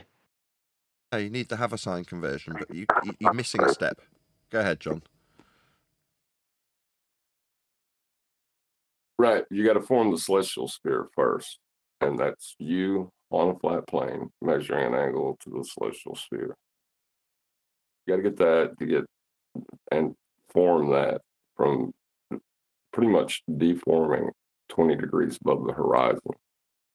And calling it celestial refraction to bend it into a ball to justify everything that you do next. Sky. Sky's not the ground, is it? Or did I get that wrong? No, so you're measuring parallel sky, but you're creating a hemispherical view to then use a transformative equation to convert the ground to a point on a sphere radius 3959. You got it right, you just missed a step. The step is create the celestial sphere first. Then you can create the ball Earth at radius 3959. But you need the step of creating the perspective view of the stars, if you want to call it that, the view you'd get through a protractor, North Pole centric as the system. So you imagine you standing at the North Pole with a protractor around you. That's what you'll end up with if that protractor's 3959 radius. But before you get there for a ball to be created with it, you've got to create the infinitely distant stars around you in a protractor view for them, i.e. the line for each star from your Polaris-centric zenith position in that system. Make sense? And that is also where all well, I got picture of hold on, John. I just got to tell John, when you're opening your mic, John, it's just a bit of a train wreck, and if someone else is talking, yeah, I agree. John, shut the fuck up, John, please. Whoever that was. No, no need. Polite, is it? That's not very nice. Right, so you got the flat Earth measurement right up to equator. So somehow they wrapped that round the ball. We're doing something with some maths and the sky. So that's half of it, like. That's half at ball. Kind of. Eh? Kind of. Yeah. You're measuring Polaris. That's half at ball. Hold on just a second. Where did the other half come from? No. Step one, you create the system that's Polaris-centric. That's your elevation angle to Polaris, right? So you've got a fixed point to hang the rest of this system off. From there, you can project all of the points for the other stars through their relative angles into a hemispherical view off a flat plane of the stars. Now, obviously, for you to create that view, you've got to mathematically create it from two parallel planes, the ground and sky, and a protractor that you're looking at the sky through to create the stars' positions on a hemispherical view of the sky based on the angles you've measured. You can then do that for an imaginary point in the south and create a complete ball around two flat planes, one antipodal from the other. Then you can use a transformative equation to create a ball. Now, as I've gone through it, I might as well slap on the end stage, which is then you can wrap paper in a tube around that and project the points onto the tube, cut the tube along the middle and roll it out flat, and that's your Mercator projection map. You missed a step. What step did I miss? So, what's did you say an imaginary star, like? An imaginary star at the bottom bit of Oh, God. Can you two hear each other? It's just... he's crackling a bit. Can you hear John out of there? Oh, is that you, John? No, I'm not. Are you out of there? Yeah, I was trying to tell you a step that got missed. Go ahead. Not everybody with a slightly northern accent is Attenborough. What was the step I missed, John? Hold on a second, fallen friends. Denying the plane of reference. That's where all the claimed globe Earth proofs come from, and it's from the celestial sphere. The shadow cast upon the moon because of the Earth's angle with respect to the sun. Right, so you've got to deny what's on screen now. I gotcha. So all of the angles that are being described come from within the ball, or to assert that you're on the ball, you've got to deny the plane of reference, the angles. back calculate into. And when you back calculate them like on screen, you're in the ball, not on the ball. You can't get angles on the ball. You've got to be in the ball. So John's saying you missed a step, denying the plane of reference if you can assert that there's a ball to be standing on. Correct. But before we take any angles, don't we need to know our height of eye above the horizontal plane for dip correction? Yeah, there's a whole bunch of prerequisite steps for measuring any of this. They're all flat Earth related, yes. Hold on a second. Fallen friends, go ahead. Some of it's going over my head, to be truthful, but so I'm trying to hold this picture in my mind. So we got the flat Earth up to the equator, and if that was wrapped around the ball somehow, that's like the top half of the ball, right? Sort of. And then you said there was another imaginary star. You got the bottom half. Yeah. Sigma Octantis. Okay. Yeah. Oh, Sigma Octantis is that's the other star, like. Yeah, that's just for the same thing. Okay, so you know all of the flat Earth then, like just those two halves stuck together on the ball. Yeah, and you can then sandwich those two systems antipodally to create what's called the celestial sphere. Mathematically. So you would know what was the whole of the flat Earth was then like. No. That's all there was to go on. That's not what he said. Well, where's the rest of it then? Like, I mean, must have, if you got half of We it don't on know. top, half of it on bottom, then you must know the You're whole. appealing to the unknown. Up your ass. No, you're appealing to the unknown. What? I'm and missing we don't something. know. We don't know. Yes, we don't know. Well, do you think they left some out or something then, or what?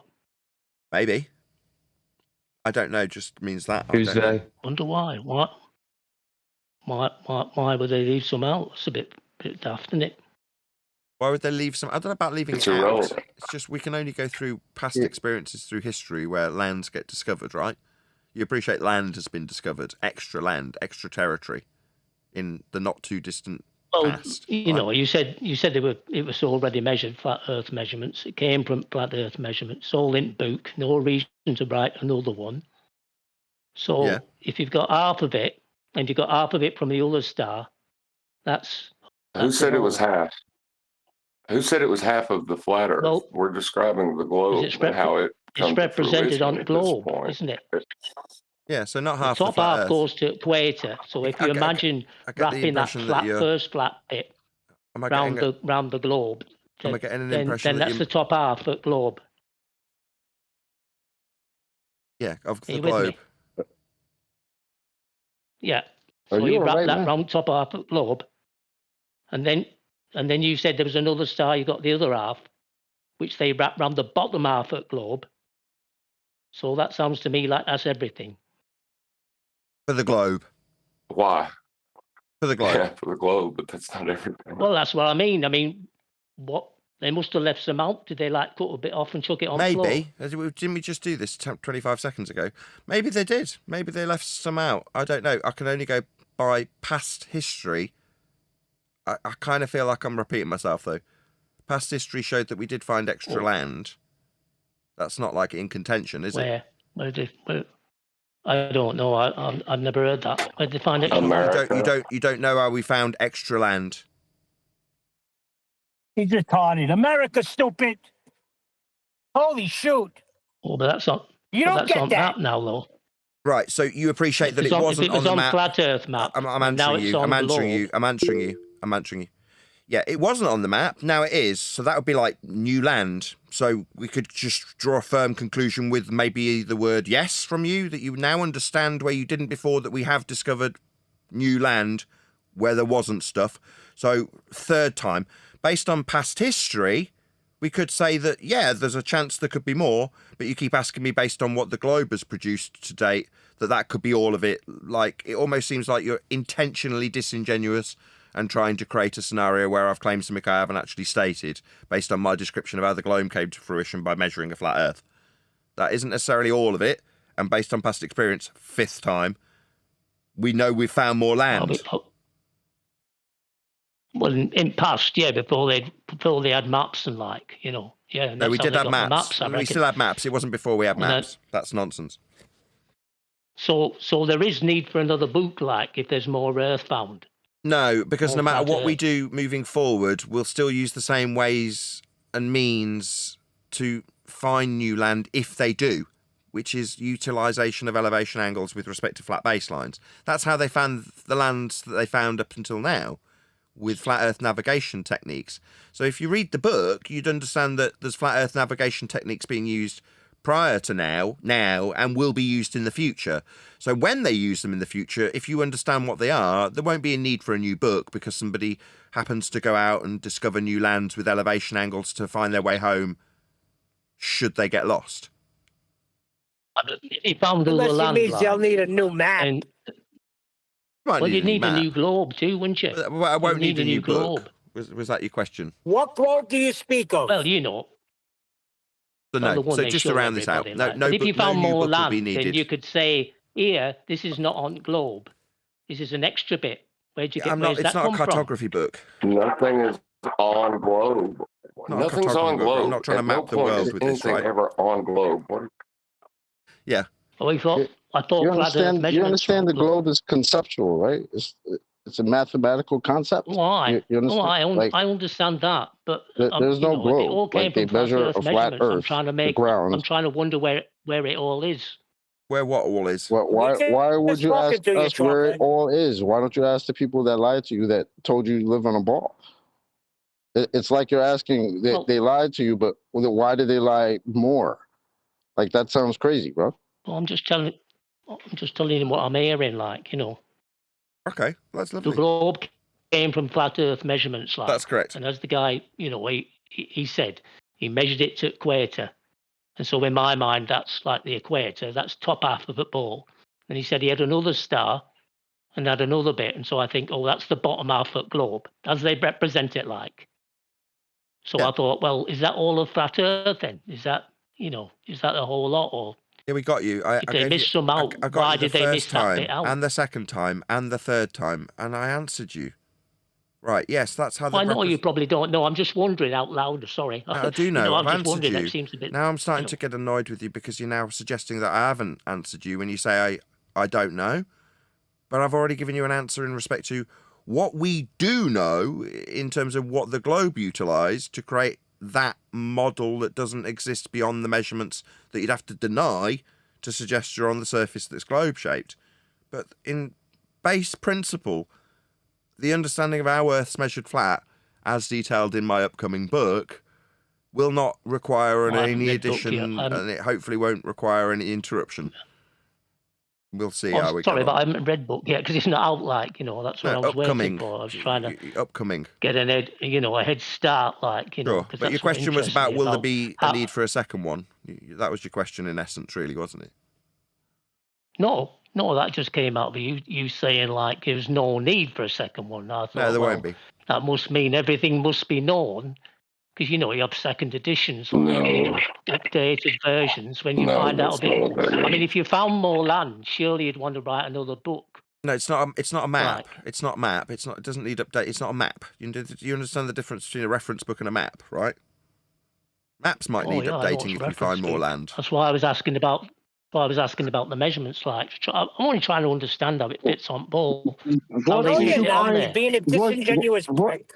I don't think so. What if you don't find land? If you find more, how you measure that? Did you hear what he said he was trying to do? How more of it will fit on the ball?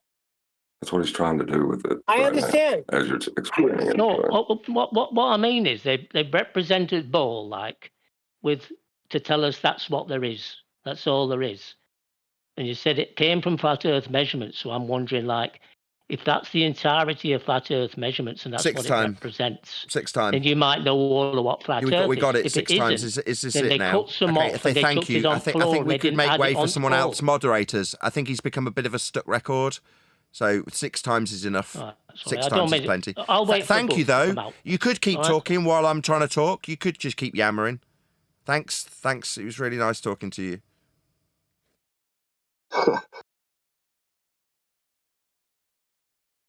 Why are you trying to fit anything on a globe anyway? Don't fit stuff on a globe. It's always from within the globe that these angles work. I mean, we didn't get any acknowledgement in that regard, really, but that's fine. Once you understand these base principles of measuring angles with respect to a surface to the angles to the stars to create a celestial sphere that you can then move forward to create a ball with, that you can never stand on unless you violate the base principle of the measurement off a flat surface that you took to begin with. Like John pointed out, me missing out that stage. You have to deny the plane of reference and make up affirming the consequence. That's where all of our fallacies come in, right?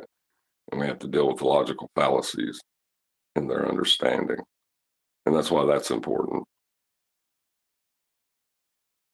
It's unfortunate, but lately they've been coming in soft and weak and submissive to get access to the perch.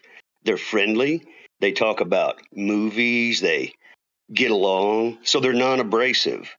So they can continue the conversation, right? With two things that you'll notice. One, they attribute you, for example, Nathan, as an expert. And then they demote themselves. I'm just learning. I'm appealing to you guys. I just understand it might be flat, it might be a globe. That's this absolutely neutral how it should be. kind Yes. of all things are in the basket. No, you didn't. So they say That's- they say nothing definitive, right?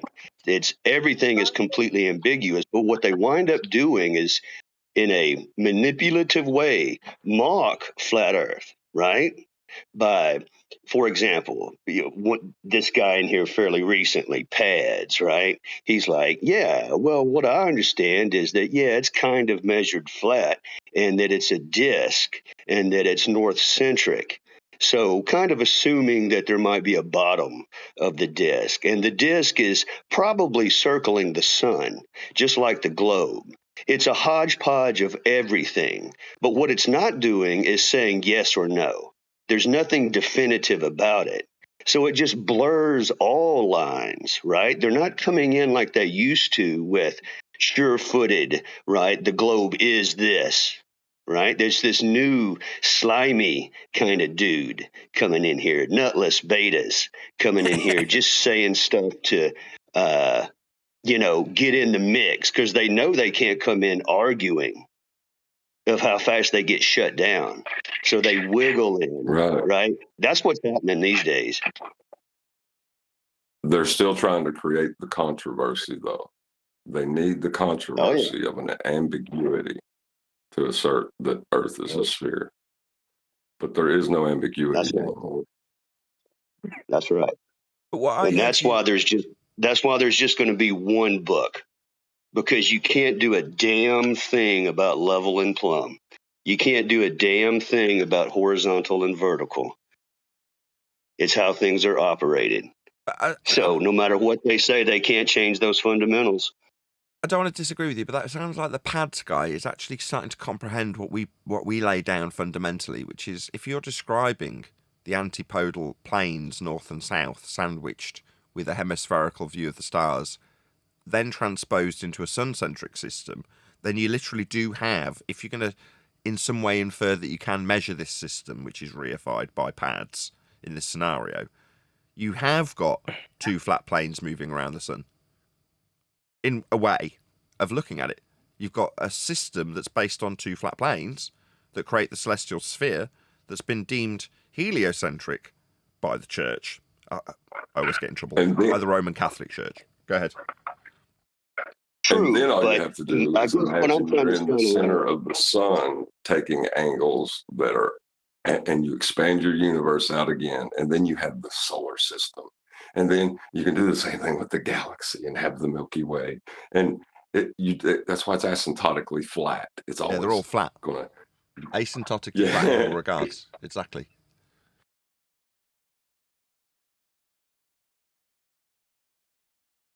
These guys don't care one way or the other. I don't think they're on an individual quest for knowledge. They're just disruptors is the goal. They could care less one way, in my opinion. I disagree. They need to project out Not all of them. Well, they're trying to figure this stuff out, but they don't want to be responsible for it personally. So therefore, if they declare that they're looking into it because they might be the awful truth of a flat Earth, then they get mocked as flat earthers. So what do they do instead? They're still looking into it. Anti-flat earthers are in the same boat we are. But instead of saying, I'm studying whether or not Earth is flat, they say, these idiots are studying whether or not Earth is flat. Look how stupid this concept that they then grapple with in their own mind, but project onto us. So when that guy Pads is describing that system of two planes within spheres with angles to the stars moving around the sun, it sounds like he's grappling with the ideas that actually do create his worldview. But when he says these things, it seems disingenuous because he still wants to project them onto you as a flat earther, doesn't he? I totally get what you're saying, and I totally agree with that. That there's a personality that's out there. There's several of them. Yeah, they really want to know, and they want to know how to handle being asked the questions they're asking you if they bring it up to people. I totally get that, but I also think there's a purposeful personality, like a purposeful fight the flat Earth will to it. Right. With no internal, I want to know the truth. It's just that I want to disrupt this information is more of the primary goal. But yeah, I think there's genuine seekers personally. I've just been hearing a lot of people come in over the years. Right. And it's not always a genuine intent, whether masked in projection. Some of it, I think, is just, yes, okay, I'll just concede that, right? There are people that just want to troll. I'll give you that too. But for the most part, I don't think they are. I think there are 1 in 10 are just trolls, but the rest of them that get perceived as trolls, realise the awful truth. They're trying to project on what they want to know onto you so that they can call you stupid, but it's really their own ignorance and lack of understanding, and they don't want to study it themselves when they can say how stupid and idiotic a flat earther is for thinking that the boat's not going to disappear behind the geometric sphere edge, formerly known as Earth curve. They're not studying Earth curve mathematics. They're projecting on you how stupid you are for not realising the Earth curve edge. That's how it works. Right. And then when you talk about someone seeking knowledge, well, they think they already have knowledge. They're trying to preserve it in their minds. They think the globe is true. They think we're somehow destroying foundational truths. There's a perceived danger in that to them. And mentally, it's very stressful. If you're just, as you put it, out to disrupt the flow of the information and you don't care about the truth, it comes your way whether you like it or not. That's why I'm hated by people like Craig McNeil of the Fight the Flat Earth channel, who on the grapevine we're being told has got mental problems because this is all getting a bit much. Yeah, we've seen it before. People pushed to the edge of sanity on the globe side. We had it during the Isle of Man discussion.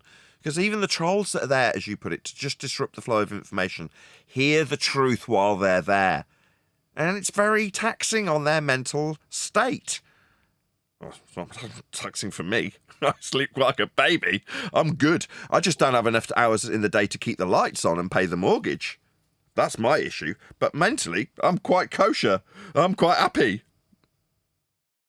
Not true for ballers. To the listeners out there, do not buy this book from Nathan. What are you talking about? Don't do that. What are you doing? Buy my book. Buy I'm it poor. from me so I get a cut. I'm going to have an affiliate program. Everybody go out to, I'll be like, look, you get a third, not quite 30%, but give or take. You get 30% of the sales of the book if you put an affiliate link, which is what I get. I get 30%. That is to say, anybody who's interested in promoting my book can have 30%. The publisher gets 30%, I get 30%, they get 30%. That's how it splits. If I give you an affiliate link and you sign up to flog the book on my behalf with a little link below videos or whatever, if you're a videographer. So there's a lot in it for another flat earther to get behind the book. So when I'm talking to Mark Sargent, for instance, and I say, here's my affiliate program, get in touch with my publisher, get the link, get your bank account linked to his so he can pay you every time you sell a book. And you'll get what I get. He gets 30%, or 30, not quite third, but 30%. I get 30%. You get 30%. Everyone's happy. That's the idea. So it's going to be a very promotable book. Yeah. Where does that 10% go, to me? No, to the publisher. Nice try, Neil. Go clean your car. In any event, that's what will be done. So I would absolutely encourage people to buy the book, because if you've got the book and you haven't got somebody over your shoulder and you haven't got anybody to yell at because it's the projected third-party flat earther telling you, it's just words in a book with matter-of-fact details of how axial rotation breaks down, mathematically speaking, how that converts onto a spherical assumption and the problems that would entail with Earth turning underneath things that we don't observe. All those sorts of things get broken down in the most concise way with examples and citations and a nice glossary and a nice lexicon of language at the back. And links in the ebook to take you to the cited sources. To, I don't know, what was the one you got recently, John, just so I can give people an idea of how people get involved with the process? Was it Sagan that you went and dug out recently? No, it was the seismology. Oh, yes, seismology. Exactly. So there's official sources that will be linked in the book, hence it being termed a reference book. So that's precisely what it'll be. That's precisely what it is. Go ahead, whoever that is. Somebody opened their line because I heard feedback. I'm going to round out shortly. Well, specifically, what I was looking tasked with getting was a citation for how the molten iron core was quote unquote discovered, and how the horizontal plane of reference was used to measure to come up to that conclusion, which was a pain in the butt to find. I'll tell you. Yeah, it's one of those. I might as well. I'll just turn my lights on. I've just blinded myself. Turning them off is probably not a good idea. It's going to give me spots. There we go, spotty eyes. Right. Yes, a lot of these cited sources are difficult to dig out because it's too obvious to be a cited source. What do I mean? Let's take, for example, the scientific method. It assumes that when you get to a university level, you understand the basic principles of cause and effect reasoning and hypothesis construction. Therefore, finding a university professor saying the scientific method is the establishment of cause and effect based on a hypothesis is really hard to find. Really hard. Normally, when you do find it, it's because somebody's saying it ironically, like, oh, it's so obvious, obviously, given that cause and effect reasoning is what we're doing with science, or something like that is normally where you'll find these sources. Now, with seismology, the same things applied. When you're talking about people who are studying earthquakes, you've got an X and a Y axis and little squiggly lines that are coming out on a roll of paper, and the line that it's referenced to is flat. But who's going to state that? It's obvious it's coming off the graph paper like that. It couldn't be any other way. But you find someone saying it, right, John, in a citation. We got it, though, or John, more accurately, who's just left the room, accidentally pressed his disconnect button rather than his unmute button, presumably. But anyway, it's very exciting when we do get these sources referenced, even if they're being initially said verbally in an ironic tone. Doesn't matter when you get them down in the book from somewhere that's official, because a lot of this stuff is stating the bleeding obvious. Seismology only works in terms of how it details the left and right movement with respect to a plane of reference that's describing it. Yeah, when you see the needles moving up and down, what do you think that's referencing? It's like, it's a flat earth prerequisite like everything. But, as John was making the point, it's difficult to tie these things down, and it takes a while there's 3 or 4 people potentially sat around at a stage in the book where we're like, no, we need a better source than this. Wiki ain't going to cut it. So, there we go. I'm going to round out my live show. Is there anything anybody in the politics Discord server wanted to ask as a final question? I'm now going to go blind because I'm going to turn my lights back on just in case no answer comes. If not, W panel, W show, W Nathan Oakley. Oh, thank you. Let's get some W's in the chat, guys. Let's spam W's in the chat. Cheers, Knife. I'm going to hang around afterwards. I'm just going to round out my live show. So with that, I'm going to say, if you are watching this on either Nathan Oakley 1980 or Nathan Oakley Premiering streams, then stay tuned, as there will be an after show to follow.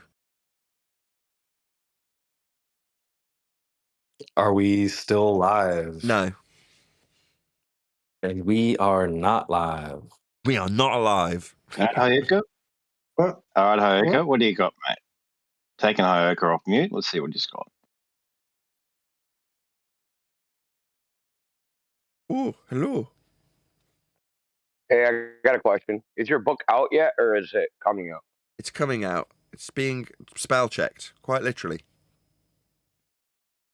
We're at the stage where it's written. It's just being checked for stupid errors, misspellings, things like that. Yeah, copy editing or whatever. Yeah, but that doesn't, unfortunately, involve some stuff being dug out and put in the glossary, and it's just taking a long bloody time. Soon.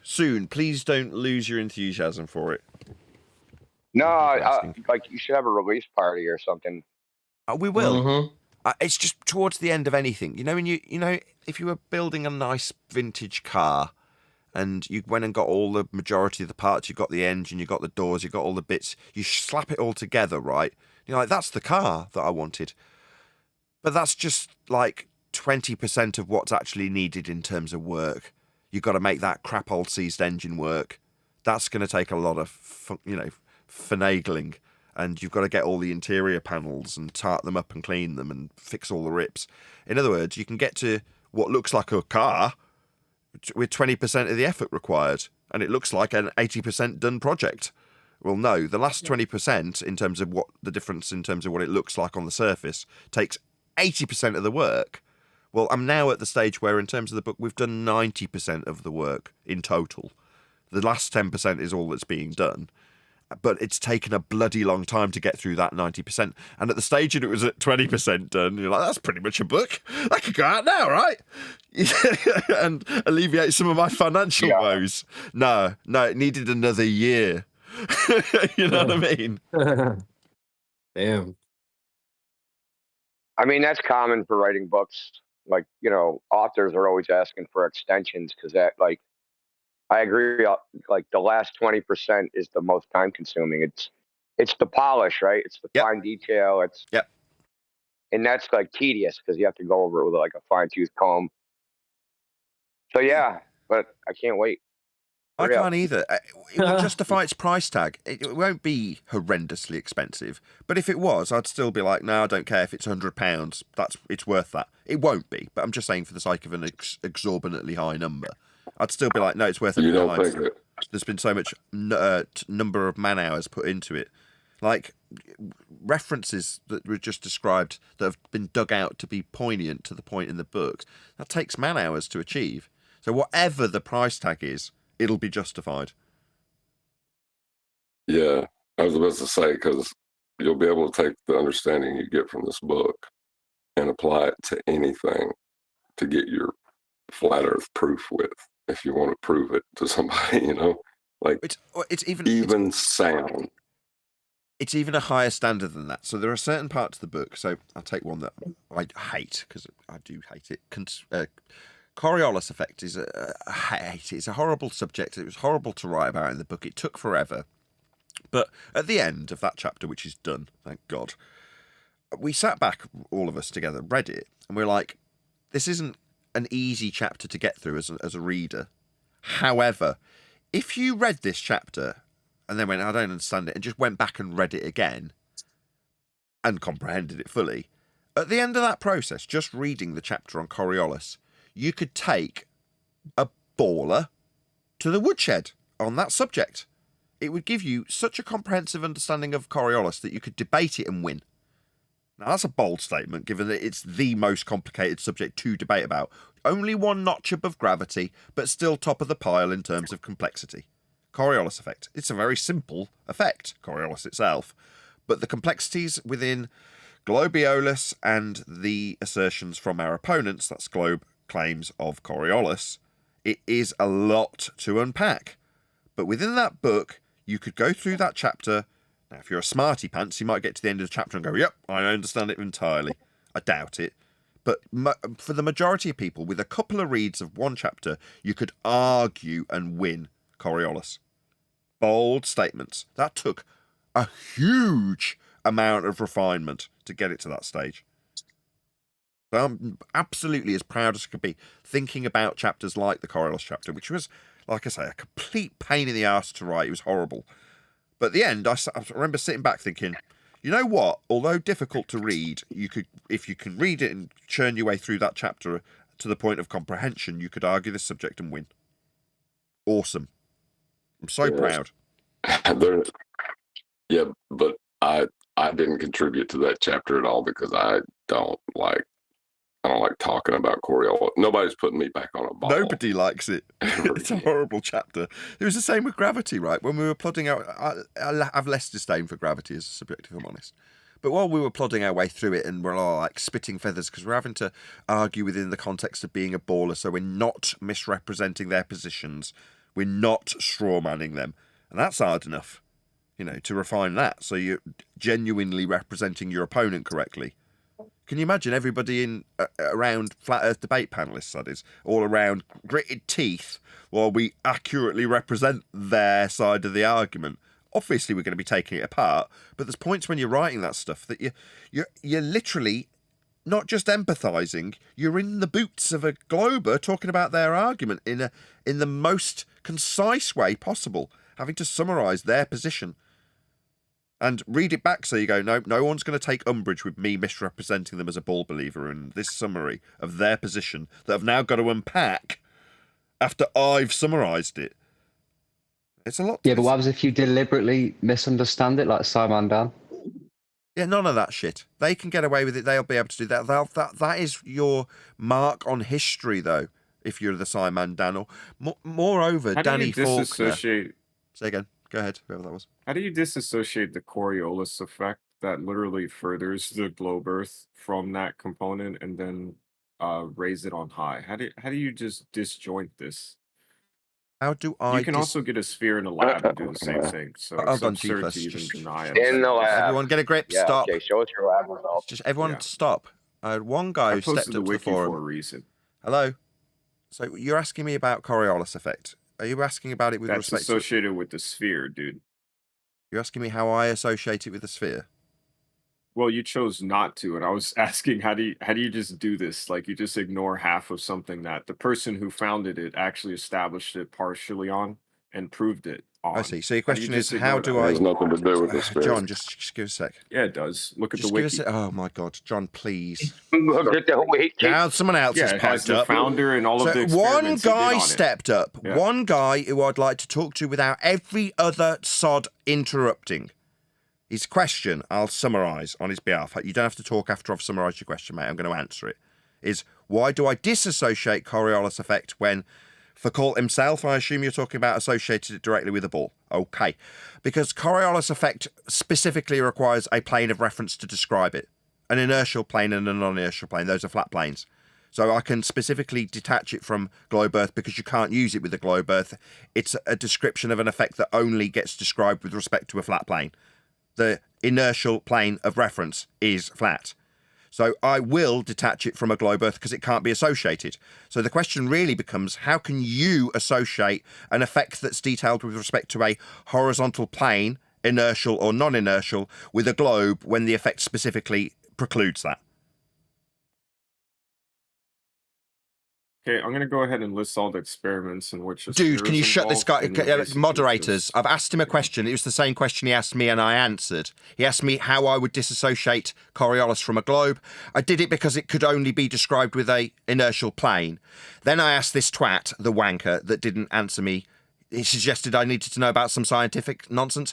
No. I asked you, given that inertial planes of reference specifically, with Coriolis in mind, are flat, how you could associate these flat inertial planes of reference in Coriolis with globe-shaped frames of reference that aren't flat when they aren't capable of description in Coriolis. I'm asking you the same question that you asked me, given that they're flat inertial and non-inertial frames of reference in Coriolis. They're flat, they're mine, I'll prove a flat Earth with them. You won't be proving anything spherical, and I'm asking you why you would assume that they could work spherically when they're flat planes of reference. Do you want to answer me? It's the question you asked me that I took and turned into a flat Earth proof. I answer with facts of history and side chat. I don't play games with people. Wanker. So inertial planes are flat, wanker. Yeah. Address this, you shit for brains Sure they are, motherfucker. dumb fuck globe-believing twat.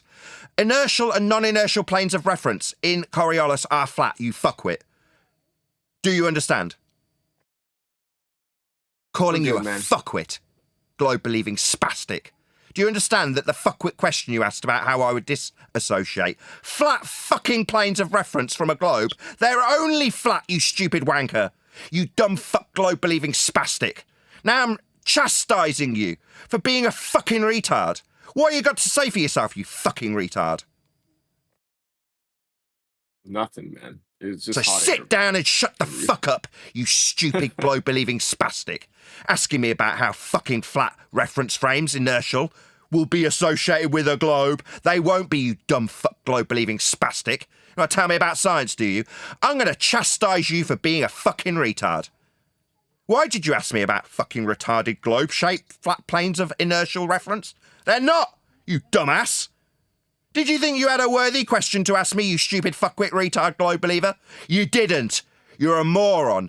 And you got told off by a flat earther called Nathan Oakley for your dumb fuck question about flat planes of reference inertial for Coriolis. I hope you understand, spastic. Now sit down and shut the fuck up, retard. I do like how Coriolis just triggered somebody. That's the funny part about this argument. I hope everybody else in the room understood how that dumb spastic globe believer just brought up a flat plane that could only be flat to describe it in Coriolis effect. Non-inertial and inertial planes aren't spherical. But maybe he'd like to ask me about how I'm disassociating them from a globe. What an idiot.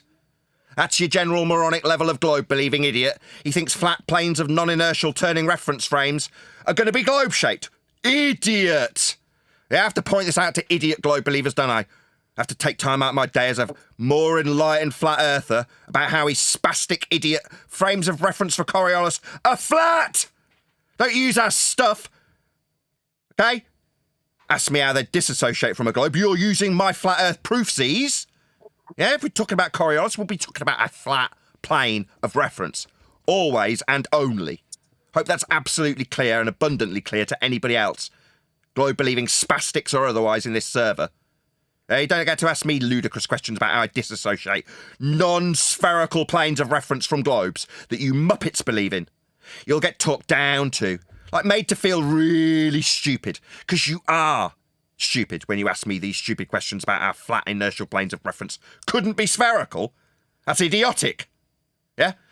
You'll get talked to like a dumb fuck idiot by me, a flat earther. So the tables have turned. No one's stopping me chastising this retard for his dumb fuck question that wasted everybody's time.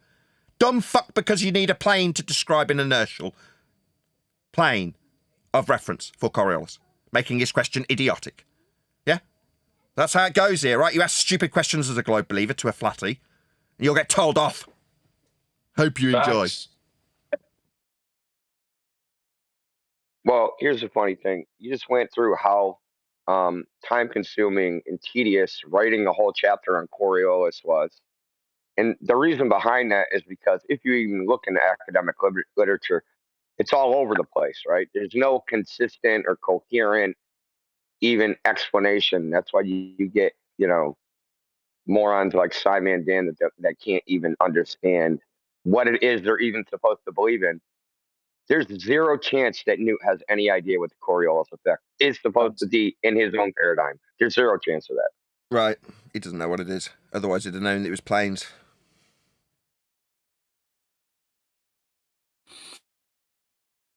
Cooked.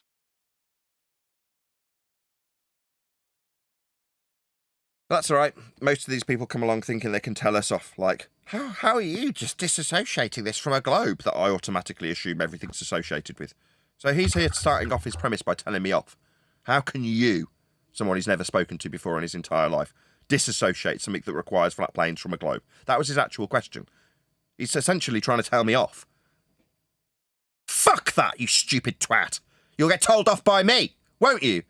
Dumb, bawling twat. Flat plane requirement in your question, idiot. That's what you get now. That's why we as flat earthers, us, not dickhead flat earth believers, that's why we actually get censored, like removed from public view, because we're devastating to your religion of a ball, because we know how flat earth gets measured for all of your examples, like Coriolis effect. Bet you didn't see that coming, globe-believing dickhead.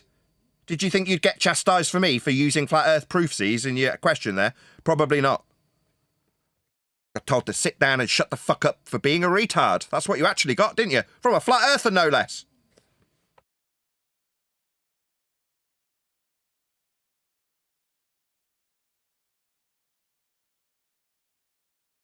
Is he still here? I don't care. I've got. I'm working on something. It doesn't really matter. For the most Newt, part. why do you have people blocked though? What's the point of blocking people? I mean, you just gotta read the message anyway. Right. Why are you probing into whether I have people blocked? Because you have me blocked. You're getting ready to say what to me then? It makes sense, right? Just unblock me, bro. No. Alrighty. Are you that soft? Like you gotta block people? It's like doing work throughout the day, and when people try to annoy me and be foolish, no. You're here more than me, bro. Yeah, I'm on a workstation, panning left and right to all the screens associated. Fair enough. So speaking of foolish, what do you do when hey, you're on here? Newt, tell us what the Coriolis effect is in your own paradigm. Tell us exactly what it is. Be very specific too. Explain it like we're 5, right? Hold on, Indio. Do you know? You don't have to. You can just say I don't know. That's fine. Well, you just gotta give him a few minutes to chat GBT. I'm focusing on something else. Yeah. If you don't mind. Else. Okay. Too busy. Yeah. No worries. Or you could just say I don't know. Well, you somehow you knew Nathan was wrong, but you can't explain it to us I'm on a in like Linux 30 workstation, seconds. which requires me to touch the window to even talk with push it. No, that's why I'm sparse. So I'm working. I'm not going to be able to answer. That's cap. No worries. It isn't. Here, let me take a screenshot. Dude, you couldn't answer if we gave you 1,000 years, dude. Well, that's perfect timing, isn't it? It's the apparent deflection of an object that, when travelling straight, would appear to curve because it's being viewed from a non-inertial turning reference frame. That's Coriolis effect. I mean, I understand it, so I can summarise it in a few sentences. Newt, was that your answer? That was my answer. Just too busy. Was that Newt's lifeline? There was no chance that was what was going to come out of Newt's mouth. Like, there's no way. Indio, what's good, brother? Good to hear you. That's good, Chocolate, man. How you been? Chilling, man. Chilling. Working. Keeping busy, brother. All right, man. That's what you got to do, man. Because an idle mind is the devil's workshop. Yeah, sir. Yes, sir. So Newt's getting cooked right now, or these are really some sad attempts. To Just marinated. It's like elementary. Sad. Why are you bringing up feelings? Sad. You're sad. He's very busy. It's gonna be okay, bro. He's all good. Feeling associated. Let me even start a timer. Yeah. If you were the guy I was speaking to a minute ago, He's off mute. My over the Why top. is he off mute? I'm shocked that he's off mute for the second time. Newt should be on mute, right? Because he's a moron, demonstrated. I was about to take that all back. Gonna waste some time here. Yeah, I was about to take that all back and say, I'm only joking. I over-egg that pudding just to make an example of you, but I don't really care. I don't really think you're a dumb globe-believing spastic. All that disdain was just for show. No, he is. I'm sure he is, but that's not my point. That's mine. Oh, I see. Well, that's a fair point. It was my point 10 minutes ago.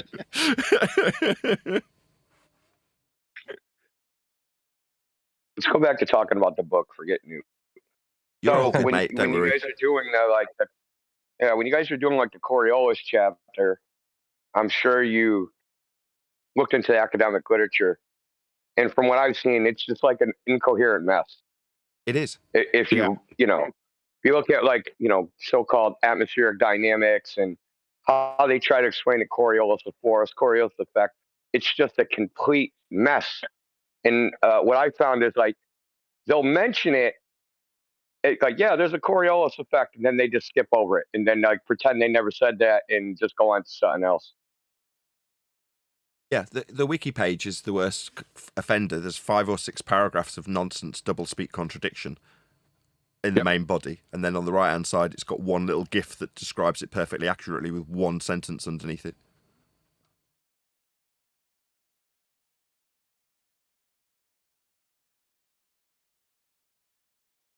Just so it's dedicated to this recording with an example verbalized, Coriolis effect is an effect that is only capable of observation if you are turning. So the effect is as follows. You're on a roundabout, merry-go-round, whatever you want to call it, and you're turning.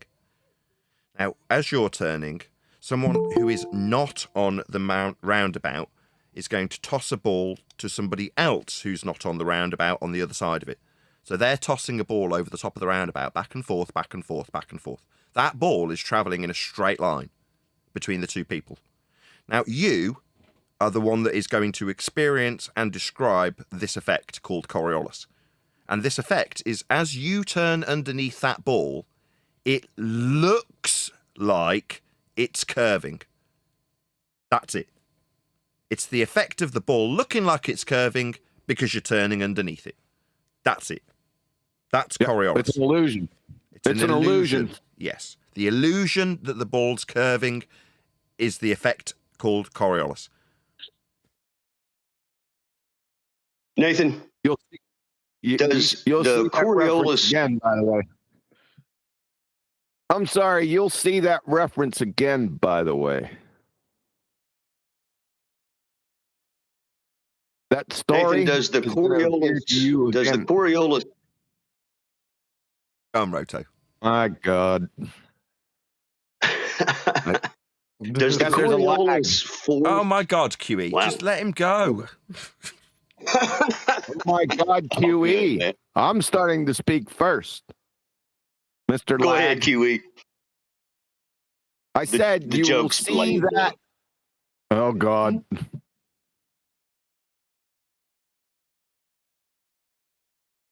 Go ahead.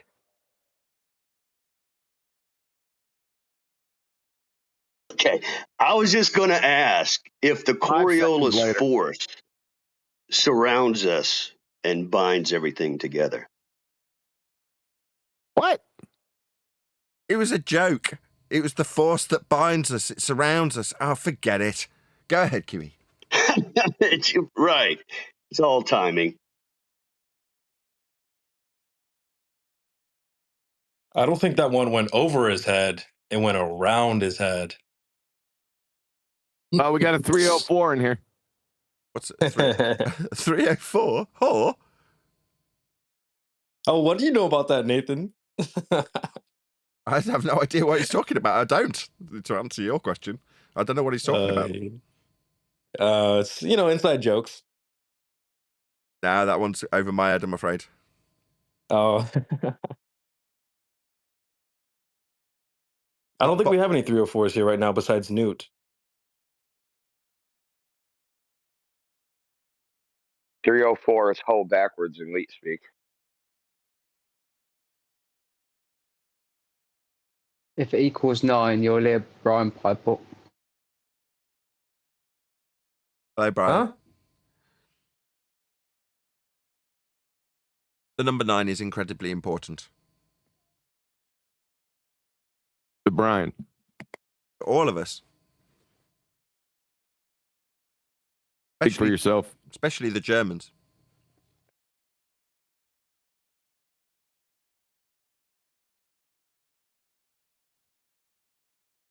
Guten Tag. 9!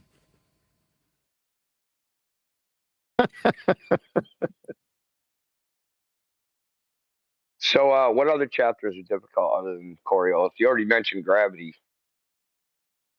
I wouldn't say difficult, tedious, or whatever.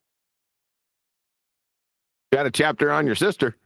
Got a chapter on me. The opening chapters Is that all about page me. 304? Oh, so it's a picture book?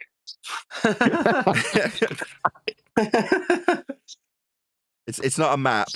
So, should we discover new land, it won't need altering. Can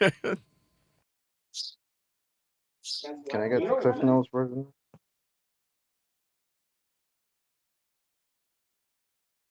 Right, we're going to toddle along. Thank you, Discord server, Politics. We will see you next Friday. Thank you for having us. Thank you, Nathan. Thanks for being here. And yeah, I'll try and cut down on the swearing. See you next week.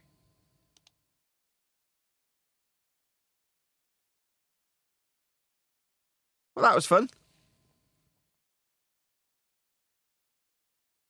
You gonna all be here for book writing stuff in 3 or 4 hours, QB, specifically? Yes, but we were here yesterday, but because of absentee landlord situation. Oh, right. I put out a message to get you all around, and then nobody was there. So I went and had a snooze. I gave you my schedule for the whole week, and you said, well, are we ready for the book today? Well, you didn't look at my schedule, did you? Your schedule for yesterday was a maybe. No. Yeah, maybe. I looked at the schedule. Thursday, maybe. Was it maybe? Maybe. I think it was the day before that. Hold on. Either way, there's a whole lot of stuff that could be pinned on who read what and whether or not they're lying about even seeing messages. But we won't do that.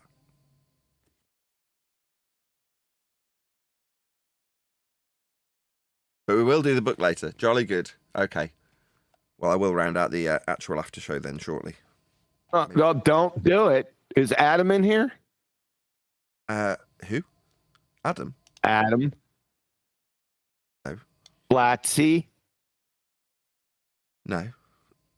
Yeah, don't close out, okay? Well, they're not going to turn up for ages.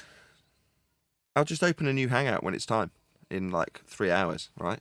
3 hours, yeah? There we go. 3 hours again. 3 hours and 20 minutes. 7 o'clock our time.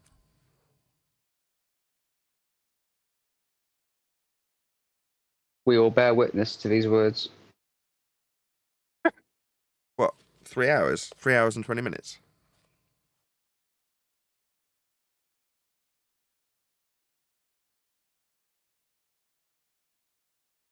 Oh, so the message went, you said, we still doing the book in 15 minutes?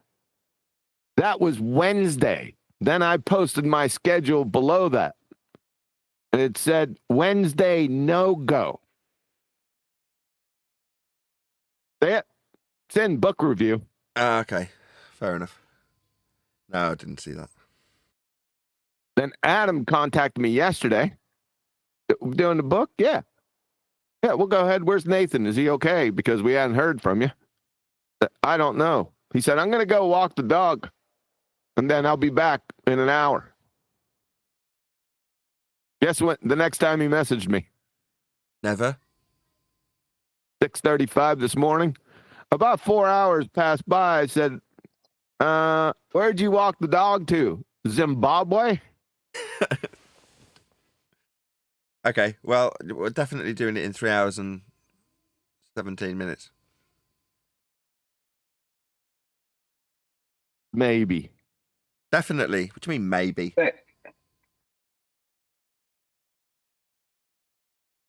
Nathan, are you closing this? Are you shutting down this hangar? As No. in, just No. like over. No. Then why are you talking about opening a new hangout later? Because if I round out the show... Hold on, what screen am I on? Let's go to OBS. Oh, I'm on my wrong screen. Exactly, Brian. I agree fully. They forgot immediately when I asked them. Yeah, he did. I haven't forgotten anything. Because if we measure it that way... I don't know if you're aware of this, but if you don't close out this hangout and you allow it so you can leave other people into this hangout later, You won't need another hangout. Just letting you know. Yeah, but he's going to leave, right? So that leaves people tits up. Yeah, but it wouldn't matter how many hangouts he has at that stage if he's not around to leave them in. Yep. Yeah, I have to do a certain amount of domestic stuff, so I'll try and squeeze it in between the book. Otherwise, I won't get it done at all. But I have something to tell you. I can tell you his name is D. Oh yeah. But something to say. Yeah. And it's like this is how bad things have gotten with Google with me. I put in a question into Google, right? That's specific to this topic. Okay. The answer comes up on screen, right? It's exactly as I know it to be. And the screen goes blurry, and Google comes up with a completely 180 answer. So Google in real time are changing the answer I'm getting. Oh no. Do you not realize? Sorry, yeah. I don't think you no. realize the extent of that. Yeah, well, it used to be the case that it would be Ruhif that did it. Now they've automated the process. Yeah, that's what seems to have happened, literally. And there's definitely no whiskey involved. There's definitely no alcohol or any kind of substances involved. Honestly, it literally happened yesterday evening. Yeah, we're being nonchalant because it's like it's one of those that you want me to take it seriously, and if I do take it seriously, then you go, the world is ending, the machines are taking over. It's not long before we're all scrubbing the floors for the robots. If we take that mental attitude, so therefore, what's the only other alternative? Because that's true, right? So you laugh about it because what else can you do? Yeah, they're literally changing the answer that you... Hold on a second. Does this mean that you might have an inclination towards something beyond the rhetoric? You know what? I'm going to give you a completely different answer. Like, literally straight afterwards. Why not? And they can get away with it. It was so obvious that the answer I was looking for was like, to my question started with no. And on one site or whatever it was, the first one or two, the word no came up at the very start, right, of the website or whatever connected to the website. And it was a big no. And it instantly changed to a big yes. So that meant I couldn't then get references from those sites or citations or anything to just post to somebody. I couldn't do it because they're literally changing it in real time. Yeah, if you don't laugh about it, you'd cry about it. Yeah, no, I understand your reaction. Your reaction is actually is correct. You know what I mean? It's just like, wow. It's like, are we having that big of an issue? Are we having that big of an impact, I should say? That's quite the impact we're having. Well, what's more disconcerting isn't that the robots are doing that. That's to say that they're what you experience, changing the answer on the fly. What's more disconcerting is that the robots know that they can do that and get away with it. And they can get away with it, and they know they can get away with it because literally people are so stupid that you can give them an answer and then literally give them the complete opposite answer immediately afterwards, and they'll stomach that. Cognitive dissonance just seems to work in people, and the robots are exploiting that. Pretty much. I remember watching somebody, I think it was Trigger Happy TV or someone similar. It was something Brass Eye. I think it was Brass Eye, a TV series back from the mid-90s. And they were doing these like voiceovers with these professional presenters. So I can't remember who it was, but it doesn't matter. Let's pretend it's Noel Edmonds. And they say to him, right, what we just need to do is we're gonna ask you if you agree with Britney Spears on her current position politically, and we just need you to say that you definitely disagree completely with her position. So you understand? And Noel Edmonds replies, "This is all filmed." Yeah, I understand. Okay, great. And action. So Noel, how do you feel about Britney Spears' current position? Noel's reply. Oh, it's awful. I definitely disagree. Wonderful. Kurt? Right, that's brilliant. Could you just give us the complete polar opposite of that, please, Noel? Could you just say you 100% agree with her? Oh, yeah, no worries. Right, and action. So how do you feel about Britney Spears' political position currently, Noel? Oh, I completely agree with her. She's wonderful. And Kurt? Thanks, Noel. That's great. That was the scene that they filmed. But in this scene, it was done not as a spoof that they're in on, as in they're just being called in like they're doing a bit. And most of them being like BBC puppets. They'll just essentially do whatever the director asks them. It doesn't matter if they can come off as being completely disingenuous in the process. Yeah, Noel Edmonds never even asked whether. Yeah, okay, I'll do that. Yeah, totally deadpan face kind of thing. Yeah, I'll do that. Yeah, Not a Brian question. Cox. It Cox went was through just that my in real example. time, It might not have didn't he? been Noel Edmonds. I'm just using just an example because it was about the time Brass Eye was doing this. He'd have been in the, Anyway.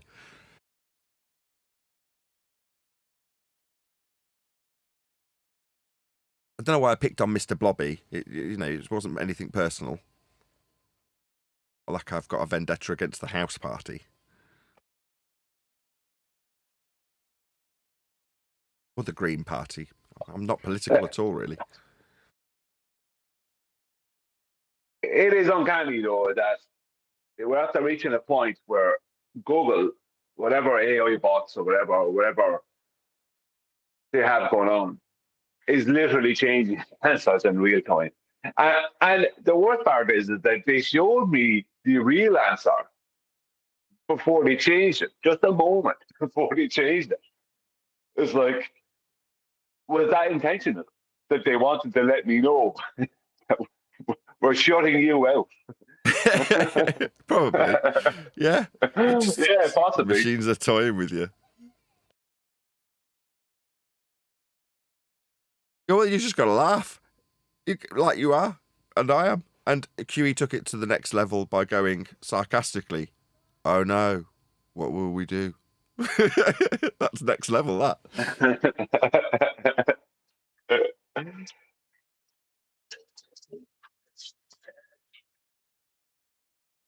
But that's the only attitude. Oh no, what will we do? The robots are going to rule the dumbass. Yes, they will, won't they? I would imagine that probably 50, 60, 70% of the population wouldn't even notice, Brian, that the answer changed. Mentally, it would just get blocked out. I don't know how people do it. I see it all the time. People in literal cognitive dissonance before our eyes. We see it daily almost, don't we? And I can never fathom it. Now, I said this on the live show, just one more point, which is that when you see people like the reports back, it might not even be true, but if they are, it's perfectly appropriate, that Craig McNeil's suffering mentally. You're like, yeah, that we've seen it before and we will see it again. There's only so much strain you can put yourself on with cognitive dissonance. Eventually you reach a breaking point and then it's not like it's a broken arm either. You can't fix it. Does he have a flat head, Craig McNeil? I don't know. Has anybody done the studies? I don't know if anybody's done that study. Just before we go on to flatheads, just before we go on to who has the flattest head or who has a flat head at all, I don't think it's something, and the answer I got is I don't think that's the answer that I'm pumping out to everyone. That's the answer they're giving me. And what's really interesting is that I had a couple of ballers, one in particular, on the comments of the video, right, claiming something that is obviously wrong. And I'm telling them, no, that's completely wrong. And I'm going to get, rather than arguing with them, I'm going to have to get a citation or reference or something to show them officially, to show them that they're wrong. And it's changing in real time for me. I don't think it's changing in real time for other people. It's now it might for maybe you as well it will, but for the normal person it won't. But then again, the normal person probably won't be asking the question I was asking, and if they were, they won't be connecting any dots. Was it just Google, or was it an actual AI engine? No, Google. It was Google itself. Okay.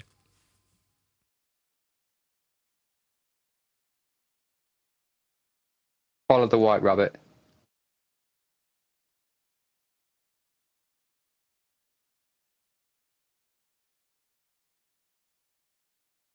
Are you going to follow that white rabbit, Brian?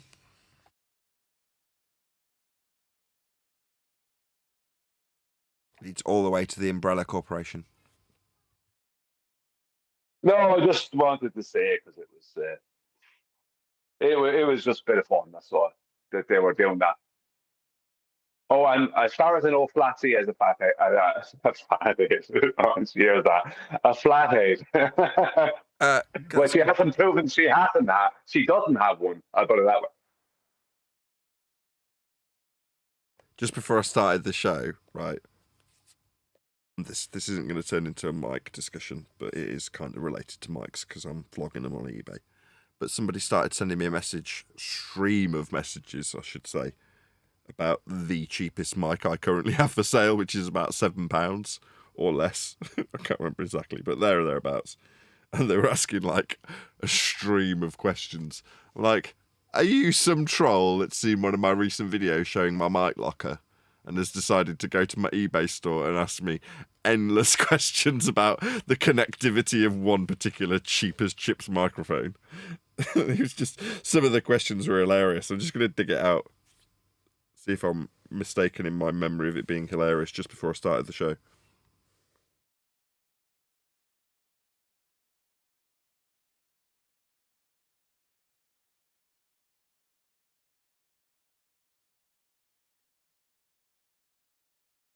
Oh, I can't find it. Where is it? Oh, here we go.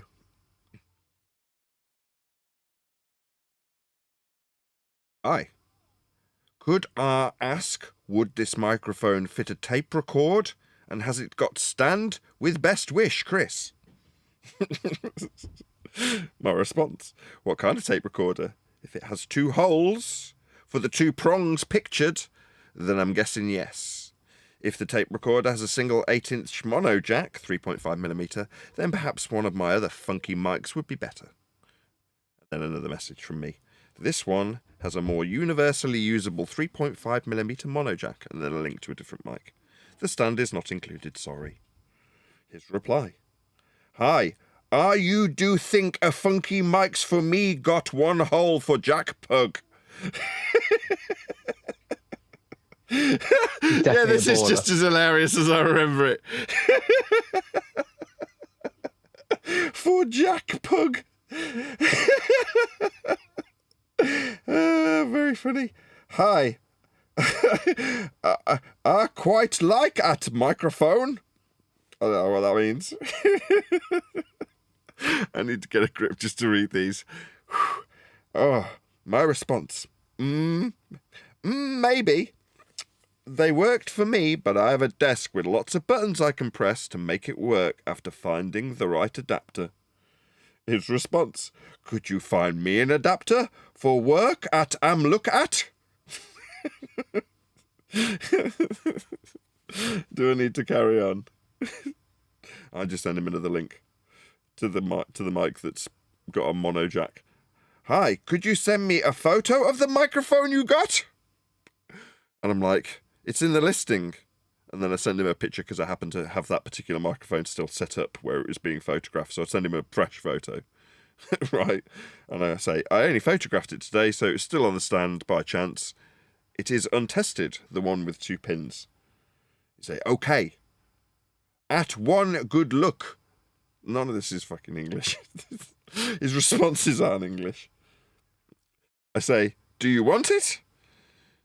Looks ace, and it's cheap, I say. He says, if it got on-off switch. I say, yes, for turning it off and on. I don't know why I find this Speaking like that to I'm in tears here. An irony.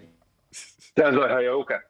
It's just an endless stream. This is about a mic that costs less than a bag of chips and a fish. You know what I mean?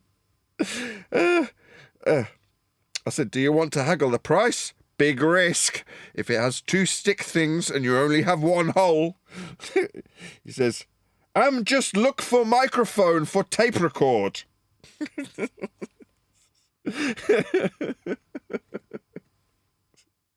I just send him a link. Yours for £6. That's the end. Well, that's why I do eBay, for that sort of level of hilarity that you all joined in with me. It's just me that finds this stuff funny. He's definitely Chinese. I don't know. It's just somebody, just some wanker. But still hilarious.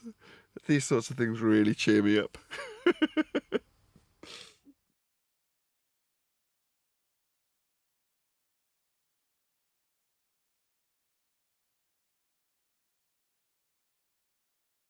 See my latest video about all my different microphones? No, it was clickbait, so I wouldn't watch it on principle, sorry. What do you mean clickbait? You was doing the YouTube face. What do you mean? I'm shocked, pretending to be shocked face. Come on, Nathan, you're better than that. Oh, that one. That's not the one I'm talking about. Yeah, that was total clickbait. You mean the one that says, this is what happens when a YouTuber tries to run an eBay store? Yeah, disgraceful. With me going, oh no, when it's just a glorified advert for my eBay store. Yes, that was total clickbait, wasn't it? I like to do it like where it's so egregiously clickbait that you're like, yeah, obviously it's clickbait. Obviously. I've got the whole face and the pointing arrow.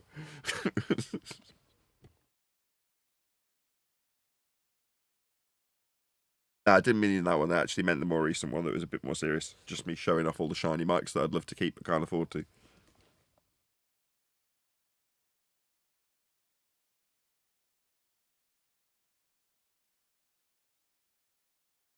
I thought you were done with this mic loud. By done, do you mean done in the stage of purchasing? Yeah. Yeah, with purchasing and selling. No, selling comes after purchasing. You've got to purchase them first, and then you sell them. I get the feeling you have a few mics there now that you didn't have when I was speaking to you. No. I get the feeling that you purchased a few. No.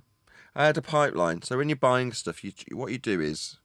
Should I reveal this now? Yeah, it's after the fact. No one's going to care. So with anything purchasing, it's just a numbers game like with sales, right? So you've got to approach 10 Thanks, people. Brian. Thanks, Brian. Shall I round out? I'll just end it quick. I'll tell you quickly. It was just there's a tail end of a pipeline I'd built up. And today, I think I'm pretty certain, the last microphone in that pipeline that could have potentially been cheap and turned a profit came and went at auction. My price, £31. End price at auction, £89 or something like that. So other than that, I put in my bid. I didn't win it. There's nothing else for me to talk about. I've got no other mics to buy. But why have I bought them? Why have I gone through that process of spending 10 attempts getting a mic for 1/3 of its second-hand retail value so I can immediately turn it around for its retail value? Second-hand, of course. Well, that means that I can pay the mortgage this month. Literally, the YouTube revenue that particular chunk of money I assigned to the mortgage. I don't know why, it's just that's how I equate it. Well, it's dropped below my mortgage. It's like one of those devastating points where my wife looks at me with a furrowed brow going, what are you going to cover the mortgage with then? And I'm like, I don't really know. I've got nothing to sell. Well, what are you going to do? I've better buy stuff then, hadn't I, to turn it into a profit to cover the mortgage. That's basically what it means. So as tedious as it is listening to me talk about mics, I don't want to do it. I wanted a new mic and then quickly learned a load of stuff about mics. Realised I could turn a profit when I'm looking at my YouTube ad revenue, sitting around reading and writing books, which isn't making videos.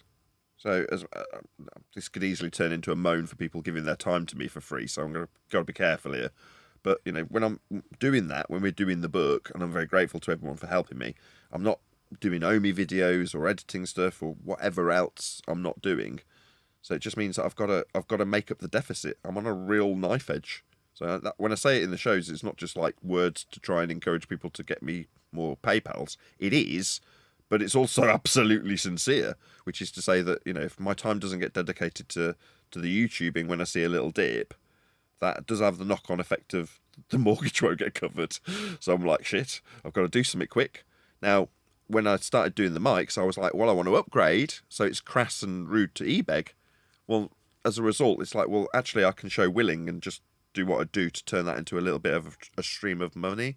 But yesterday, what I was doing was finishing that off. So I was finishing off my eBay store, so there's a dozen products on there, all with a reasonable margin that will keep my mortgage paid. Hopefully, if they sell. Did you want a microphone, by the way? No, I don't. I wouldn't go disagreeing with anything you said because it sounds like a bad situation. But there is one thing you said that was a complete and utter lie. You said, "Oh, so I have to buy and sell microphones, and I have to talk about microphones, which I hate." It's like, no, that's a total lie. Oh yes, that is a total lie. I love it. Yes, total lie. No. I don't want to have to. Right. What the truth would be, the ideal circumstance would be that the £600 or more, I think, that I'm out of pocket currently on microphones, that it wouldn't matter. Like, who gives a toss, right? Most people would write off 600 quid in a heartbeat. Like, okay, so you've got a load of mics that you like and want. Yeah, I want all of them. Well, just keep them. No, can't. Got to flog them all. I've bought. That's the downside to doing it, because it's something that I like. It's like speakers or amps or acoustic treatment to a degree, which is a bit more boring. It's cool stuff, and I want all of it. I want to keep it all. But that's how I've been effective at buying stuff. I've bought stuff that I desire, knowing full well that I want to keep it, which makes me not want to sell it. But that means that it will sell. Someone else will want it because I want it, if that makes sense. That's how to purchase. Buy good stuff, in other words. Stuff that you'd want to keep. But then just don't keep it, otherwise you go bankrupt. Now, you're like, oh, that's a terrible scenario. Well, no. It's only terrible if I don't do anything about it. So the YouTuber that goes, oh no, I've had a big dip in my revenue from YouTube. Oh, shit. Oh, well, let's carry on as though nothing... No. If you don't do anything, then suddenly you don't pay your mortgage and then the bank turfs you out. Me, I've gone, oh, shit, I better go and buy a load of stock and turn a profit on it quick. Because I can do that. You know, I've learned how to do it and I can quickly do it. What am I buying at the time? Microphones. Well, that'll be what I've been buying then, because that's what I've got current experience in. So that's what I ended up just turning to flip. It wouldn't have mattered what I was buying. You know, whatever it is I'm buying at the time, I can turn into something else and flip, you know, add value to it and flip it. But yeah, it's only bad if you don't do something.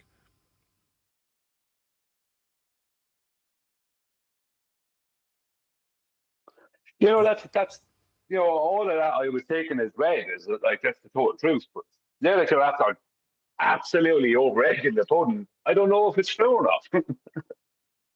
You're making it out as if it's an absolute, a penance to have to buy and sell these microphones when you absolutely love doing it.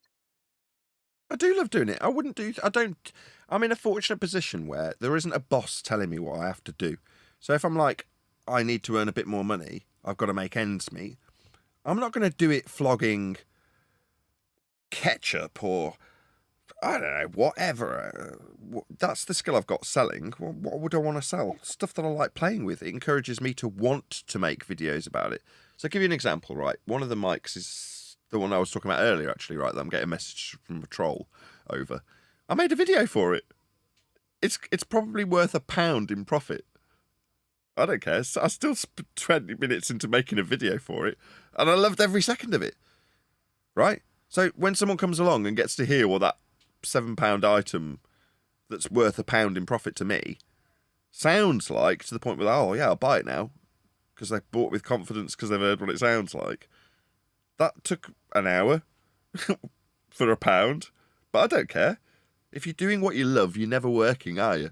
So it's worth that for £1 to me to produce a video that will only ever be seen on the YouTube ad, because I'm not going to publish it. It's not going to go on, you know, a video about a £7 microphone is not going to go on to my main YouTube channel.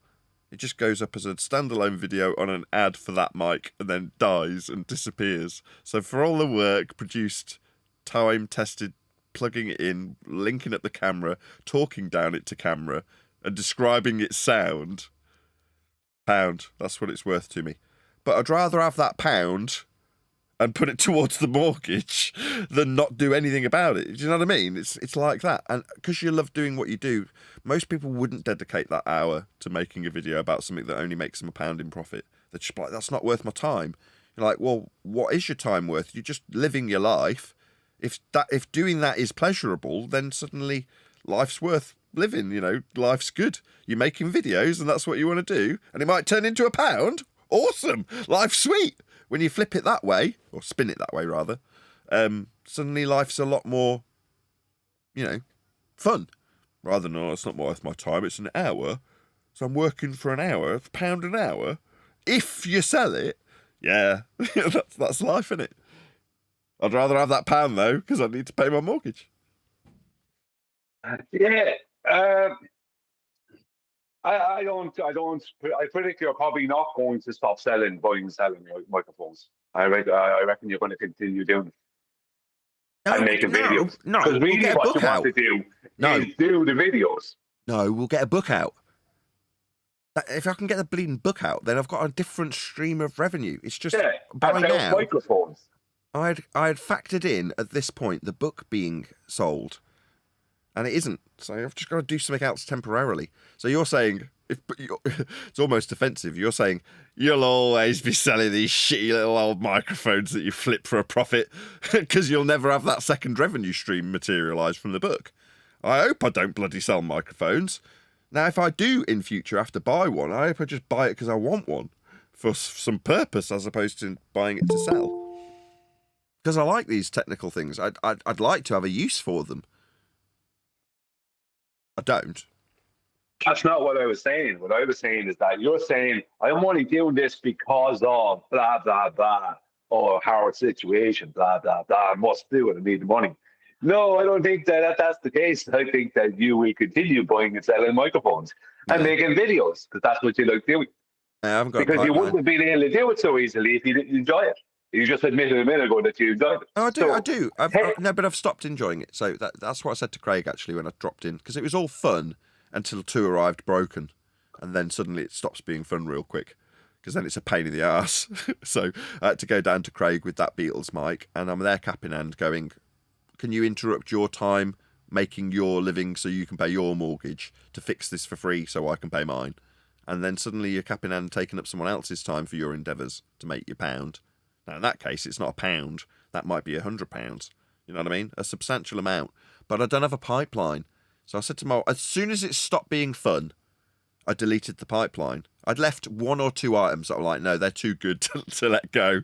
So once a purchaser, always a purchaser. So I'm like, no, that was, I think it was literally the last one was today, an auction on some old biodynamic. It looks like a Sennheiser, really cool looking thing that somebody had found in a dump in a recycling centre, and they'd got it up for £1. Well, when it got to 30 quid, I put my bid in. It ended up at 80. I don't think I've got anything else in the pipeline because I just deleted everything on my watch list because I'm like, I'm sick of this now. I've got enough inventory to know that within the space of this month, I'll raise enough to cover my mortgage. I'm happy with that. And anything that's left over, because my daughter was like, "You're selling my mic?" I'm like, look, when I bought it, I justified that I'm buying it for you so that I didn't feel guilty spending money because we're poor. So I've got to kind of mentally justify it 6 different ways because I'm spending money we ain't got. Well, I know I'm building an inventory, but the wife hears it's for Eleanor. She might be a singer. It's for Clover. It's like the whole household doesn't need 2 mics each, but they've all had it justified that way. But when it came to me putting it on eBay, she's like, "You're selling my mic?" I'm like, yeah, I've got to put up a certain amount, at least 10, to generate the possibility of 1 selling in the near future. That's just how it works. It's a numbers game. So, yeah, I've got to put them all up for sale. She's like, but what if it sells? I'm like, well, then, hopefully one of the ones that we also like won't sell, and that'll be what we're left with. You can have that, in other words, whatever's left over. But as I said earlier, when you're buying stuff, as long as you always buy stuff that you like when you're doing it this way, because it's like, oh, I'd like to keep them all, they're all glorious, I wish I was financially in a position to keep them all. When 1 or 2 don't sell, which is always the case, if everything I've picked I like, I'll be grateful to be able to keep them at a really good price that I bought them for, as opposed to annoyed that they didn't sell and I'm losing money on them. Because both my kids do actually have a desire to have a microphone now, as weird as that sounds. But that's how it just works out. But I know I have literally only done this to flip them to make a profit, Brian. It's not like I'm suddenly in some desire to be a mic salesman. I am absolutely not. And I've cut off all my pipeline. So there's no new stock coming to regenerate that eBay store once they're going. That'll be it. And in a month from now, whatever doesn't sell will be hacked down by a third to clear it. So again, for the same purpose. And then once they're all gone, hopefully by that time, 6 weeks, let's say, we'll actually have a book to sell. And then my primary focus will be flog that book. Flog it, like, not bloody microphones. I'll have hoped to have cleared them all by then. Take a breath. How'd you use the term infantry? You used it twice. Inventory. What's the word? What am I using wrong? I mean stock. You said infantry. I mean in stock. What's the word that I'm using? I don't know what the word is that I'm supposed to Inventory. use. Inventory. Oh, inventory. You said infantry a couple times. Did I say infantry, as in like military men? Yeah. So when you're talking too fast to think what the words you're using are, and no, I meant inventory. Is that the correct word? Inventory. Inventory. Yeah. That's the one. Inventory, meaning in stock. Okay, I got you. I thought I heard infantry. Was it me? No, I did probably say infantry. No, you definitely heard infantry twice. Okay. I heard it. Which is hilarious now you're telling me it. No, I haven't got lots of men at arms ready to rock and roll. Because that's what went off in my head. Like, is he starting an army? What's going on? What? Yeah, building a stock pipeline. What's up, guys? Hey, Nathan, don't worry about it. Your sister's ankles. There's only a few of us here that really know what you're talking about and appreciate it. That would be MCs, Chocolate and MC Singers, Eli, myself, and Adam, who received the microphone from you. That appreciate your connoisseur microphone entrepreneurship. Oh, but it'd be nice, whenever you want to get rid of them, holler at me. I'll get it from you. If there's something left over, I'll toss it your way. How about that? That'll work. That's what's up. Whatever's left over. No, that's not what's up. Your sister's ankles is what's up. Elevation angles.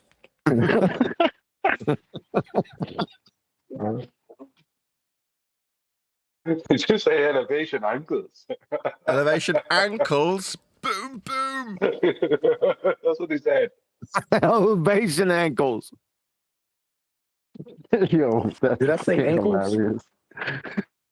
Infantry. That's fine. From now on, elevation ankles. Hey, so refractive there? There, John. He ain't there. No, he's not here. I was gonna say, Aaron's back in the squad? Just curious. Curious? I didn't hear your question. No, I asked, was Aaron back on the squad? Because I heard him. Arwen. Aaron, yeah. Arwen. Yeah. He was in Discord, chopping it up with me and John the other day, and then I saw yesterday he was on there again. I thought maybe he's kind of, gradually trying to, make his way back to the community and, holler at the fellas. I don't know. No, he is not. No, okay. He's all a welcome, as far as I'm concerned.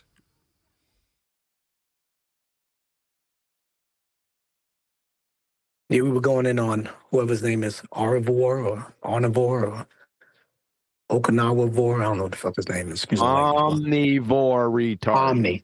Omnivore. Yes, omnivore retard. Yeah.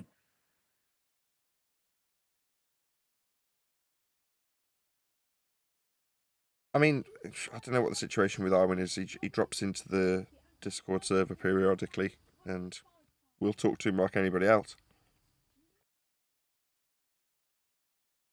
I don't want nothing to do with him. Brian wants nothing to do with him. And neither does Adam. Neither does Adam, apparently. I can speak for Adam in that instance, honestly. I can speak for Adam too. Might want to drop Adam a message and let him know the book is at what time? 2 hours or 3 hours from now? 2 hours and 40 minutes. Drop him a message, personal message there, Nathan. Okay. Can you drop Flatsy a message? I told her last night it's a possibility, so she's already aware.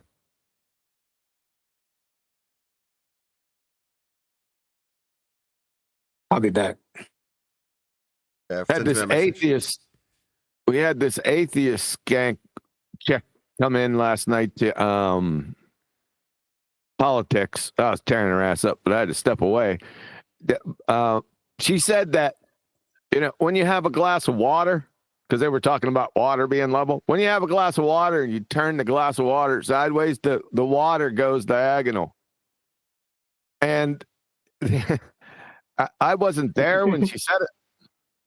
All right. So I come back and I got the little message that what she said. And I stopped the whole discussion. I said, atheist skanking foul retard. After I drug her around by her short hairs like 10 minutes prior, I said, can you please explain how the water's diagonal in a glass of water? Fucking clown. Thought that would Wait, what led to you asking that question? I'm sorry, I missed the first part.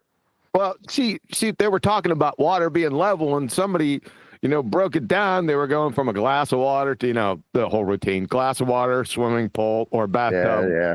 The whole routine, right? And somebody said, "What happens when you turn the glass sideways?" He goes, "The water goes diagonal."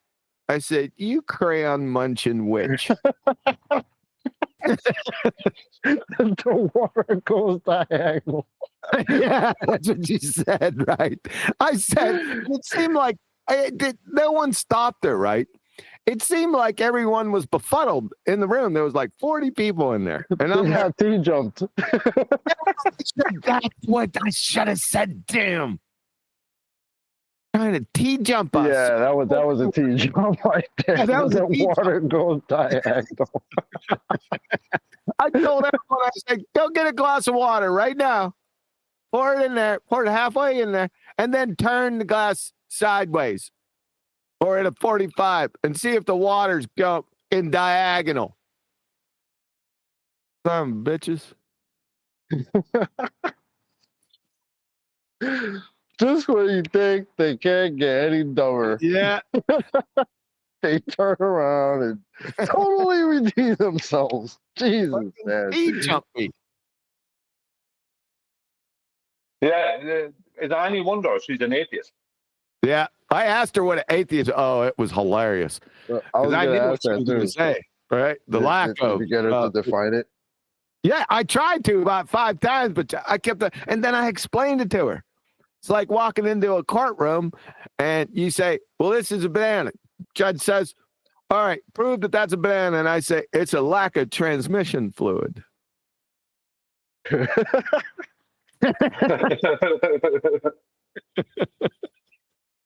Oh, is that all? Okay, definitely a banana then. But it didn't go over well. She kept on saying, "Well, it's the lack of it. It's a non-belief."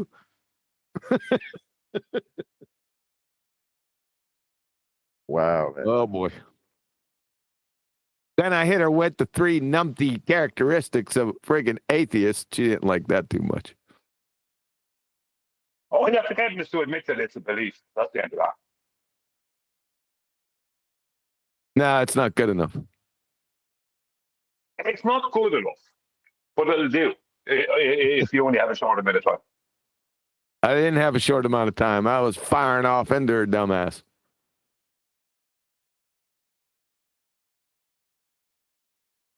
So she's going to be diagonal water from here on in, is she? Hey, diagonal water. Diagonal water. Like, man. Oh, Lord. If she can't figure that out, it's no wonder she can't find her way off the ball. Is it? It's like, if you can't get past that, then I don't know.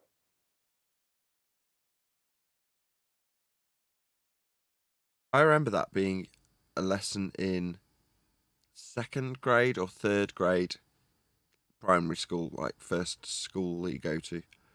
And they had a picture of a milk bottle, and it's turned in all different orientations, and they just asked you to draw the line of the water. And obviously the right answer is to show it level, horizontal in every single depiction of that milk bowl, right? Yes. Clearly she didn't have that in her school. No, she can't understand that extremely simplistic concept. I don't know. Maybe that lesson's She next would've- week. Sorry, Central? So maybe that lesson's next week. Next week? No, next week is opening a door on Wednesday. That's next week's lesson. That's part copyright there. I can feel it. I know it's yours, but it was the best example, you know.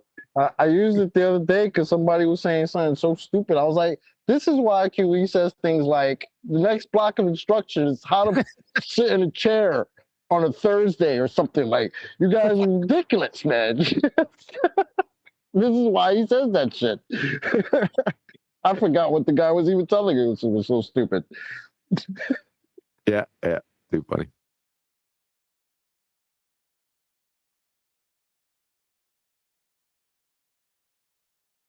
And can it be called copyrighted if you copyrighted the most best answer? Or sorry, that's stupid. You copyrighted the absolute best answer. So what's your question again, coherently this time? You copyrighted the best answer there is, right? The best analogy that there is, the best way of pointing out as stupid. What someone is saying is, you cornered the market there with that one. You know what I mean? I didn't copyright that. I made that up.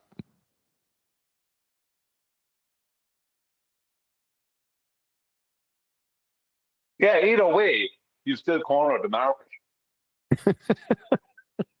Because there's no better retort. Like. The best one, my favorite one is next block of instruction: how to sit down. Then point at a friggin' horse. Point at a horse.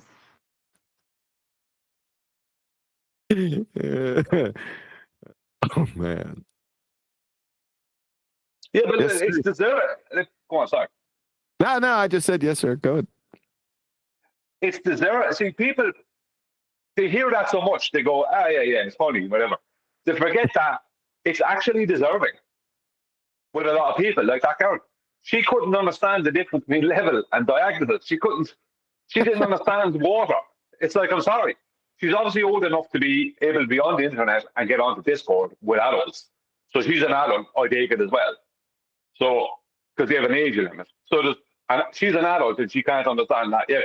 I'm sorry, but the next block of instructions how to open a door on Wednesday is a fair equivalence as far as I'm concerned. You have to add some more color than that. I mean, yeah, that's good, but it doesn't have the punch. You know, if you got to add something else in. I don't think there is. But I don't. I like it simple. I don't want to complicate it. Yeah, I guess.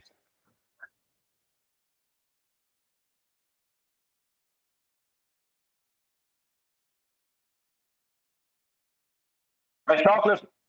This is why we don't go to Discord.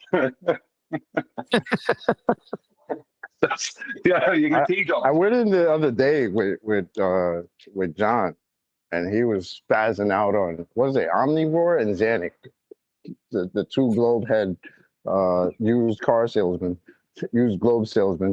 and he was spazzing out on it. It was so funny.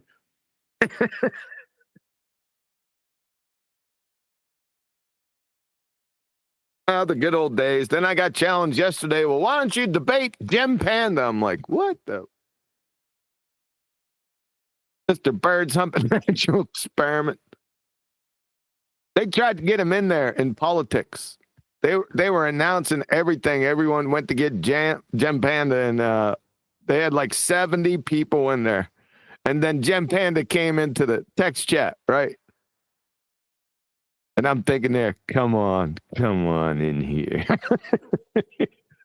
He didn't. Friggin' church monkey. That's what I was calling him last night, church monkey, for some reason. I don't know why. Isn't it interesting to come up with people like Gem Panda? You know, it's like, would you debate Gem Panda? It's like, no. I'm not having my time. You know, if he comes in here, I'll deal with him. But I'll do it for any effort into debating him. What? I'll do it for a spectacle. Yeah, in this sport, but I'm talking about, like, I get these kind of things every now and again, like, would you debate this guy or that guy? Don't like the Gem Pandas, you know, kind of types. And I kind of go, no. I am not putting, no, obviously, if they pay a fee of it, but I'm not putting effort into having to be somewhere at a particular time and join a thing and be part of a thing to spend 2 hours talking to Gem Panda. I'm just not doing that. If he comes in here, or I happen to be in Discord, and he happens to come in, and there's a reason for me and him to engage, yeah. But other than that, absolutely not. Where do these people get, like would you debate Gem Panda? It's like, as if that's some big, massive thing that you have to worry about doing. It's like, no, I won't.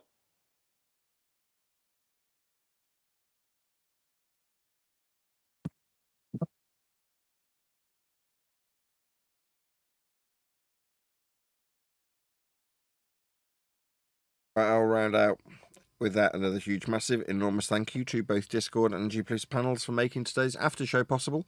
And of course, a massive thank you to all of you for liking, commenting, sharing, subscribing, joining as a Nathan Oakley 1980 channel member, and all that good stuff.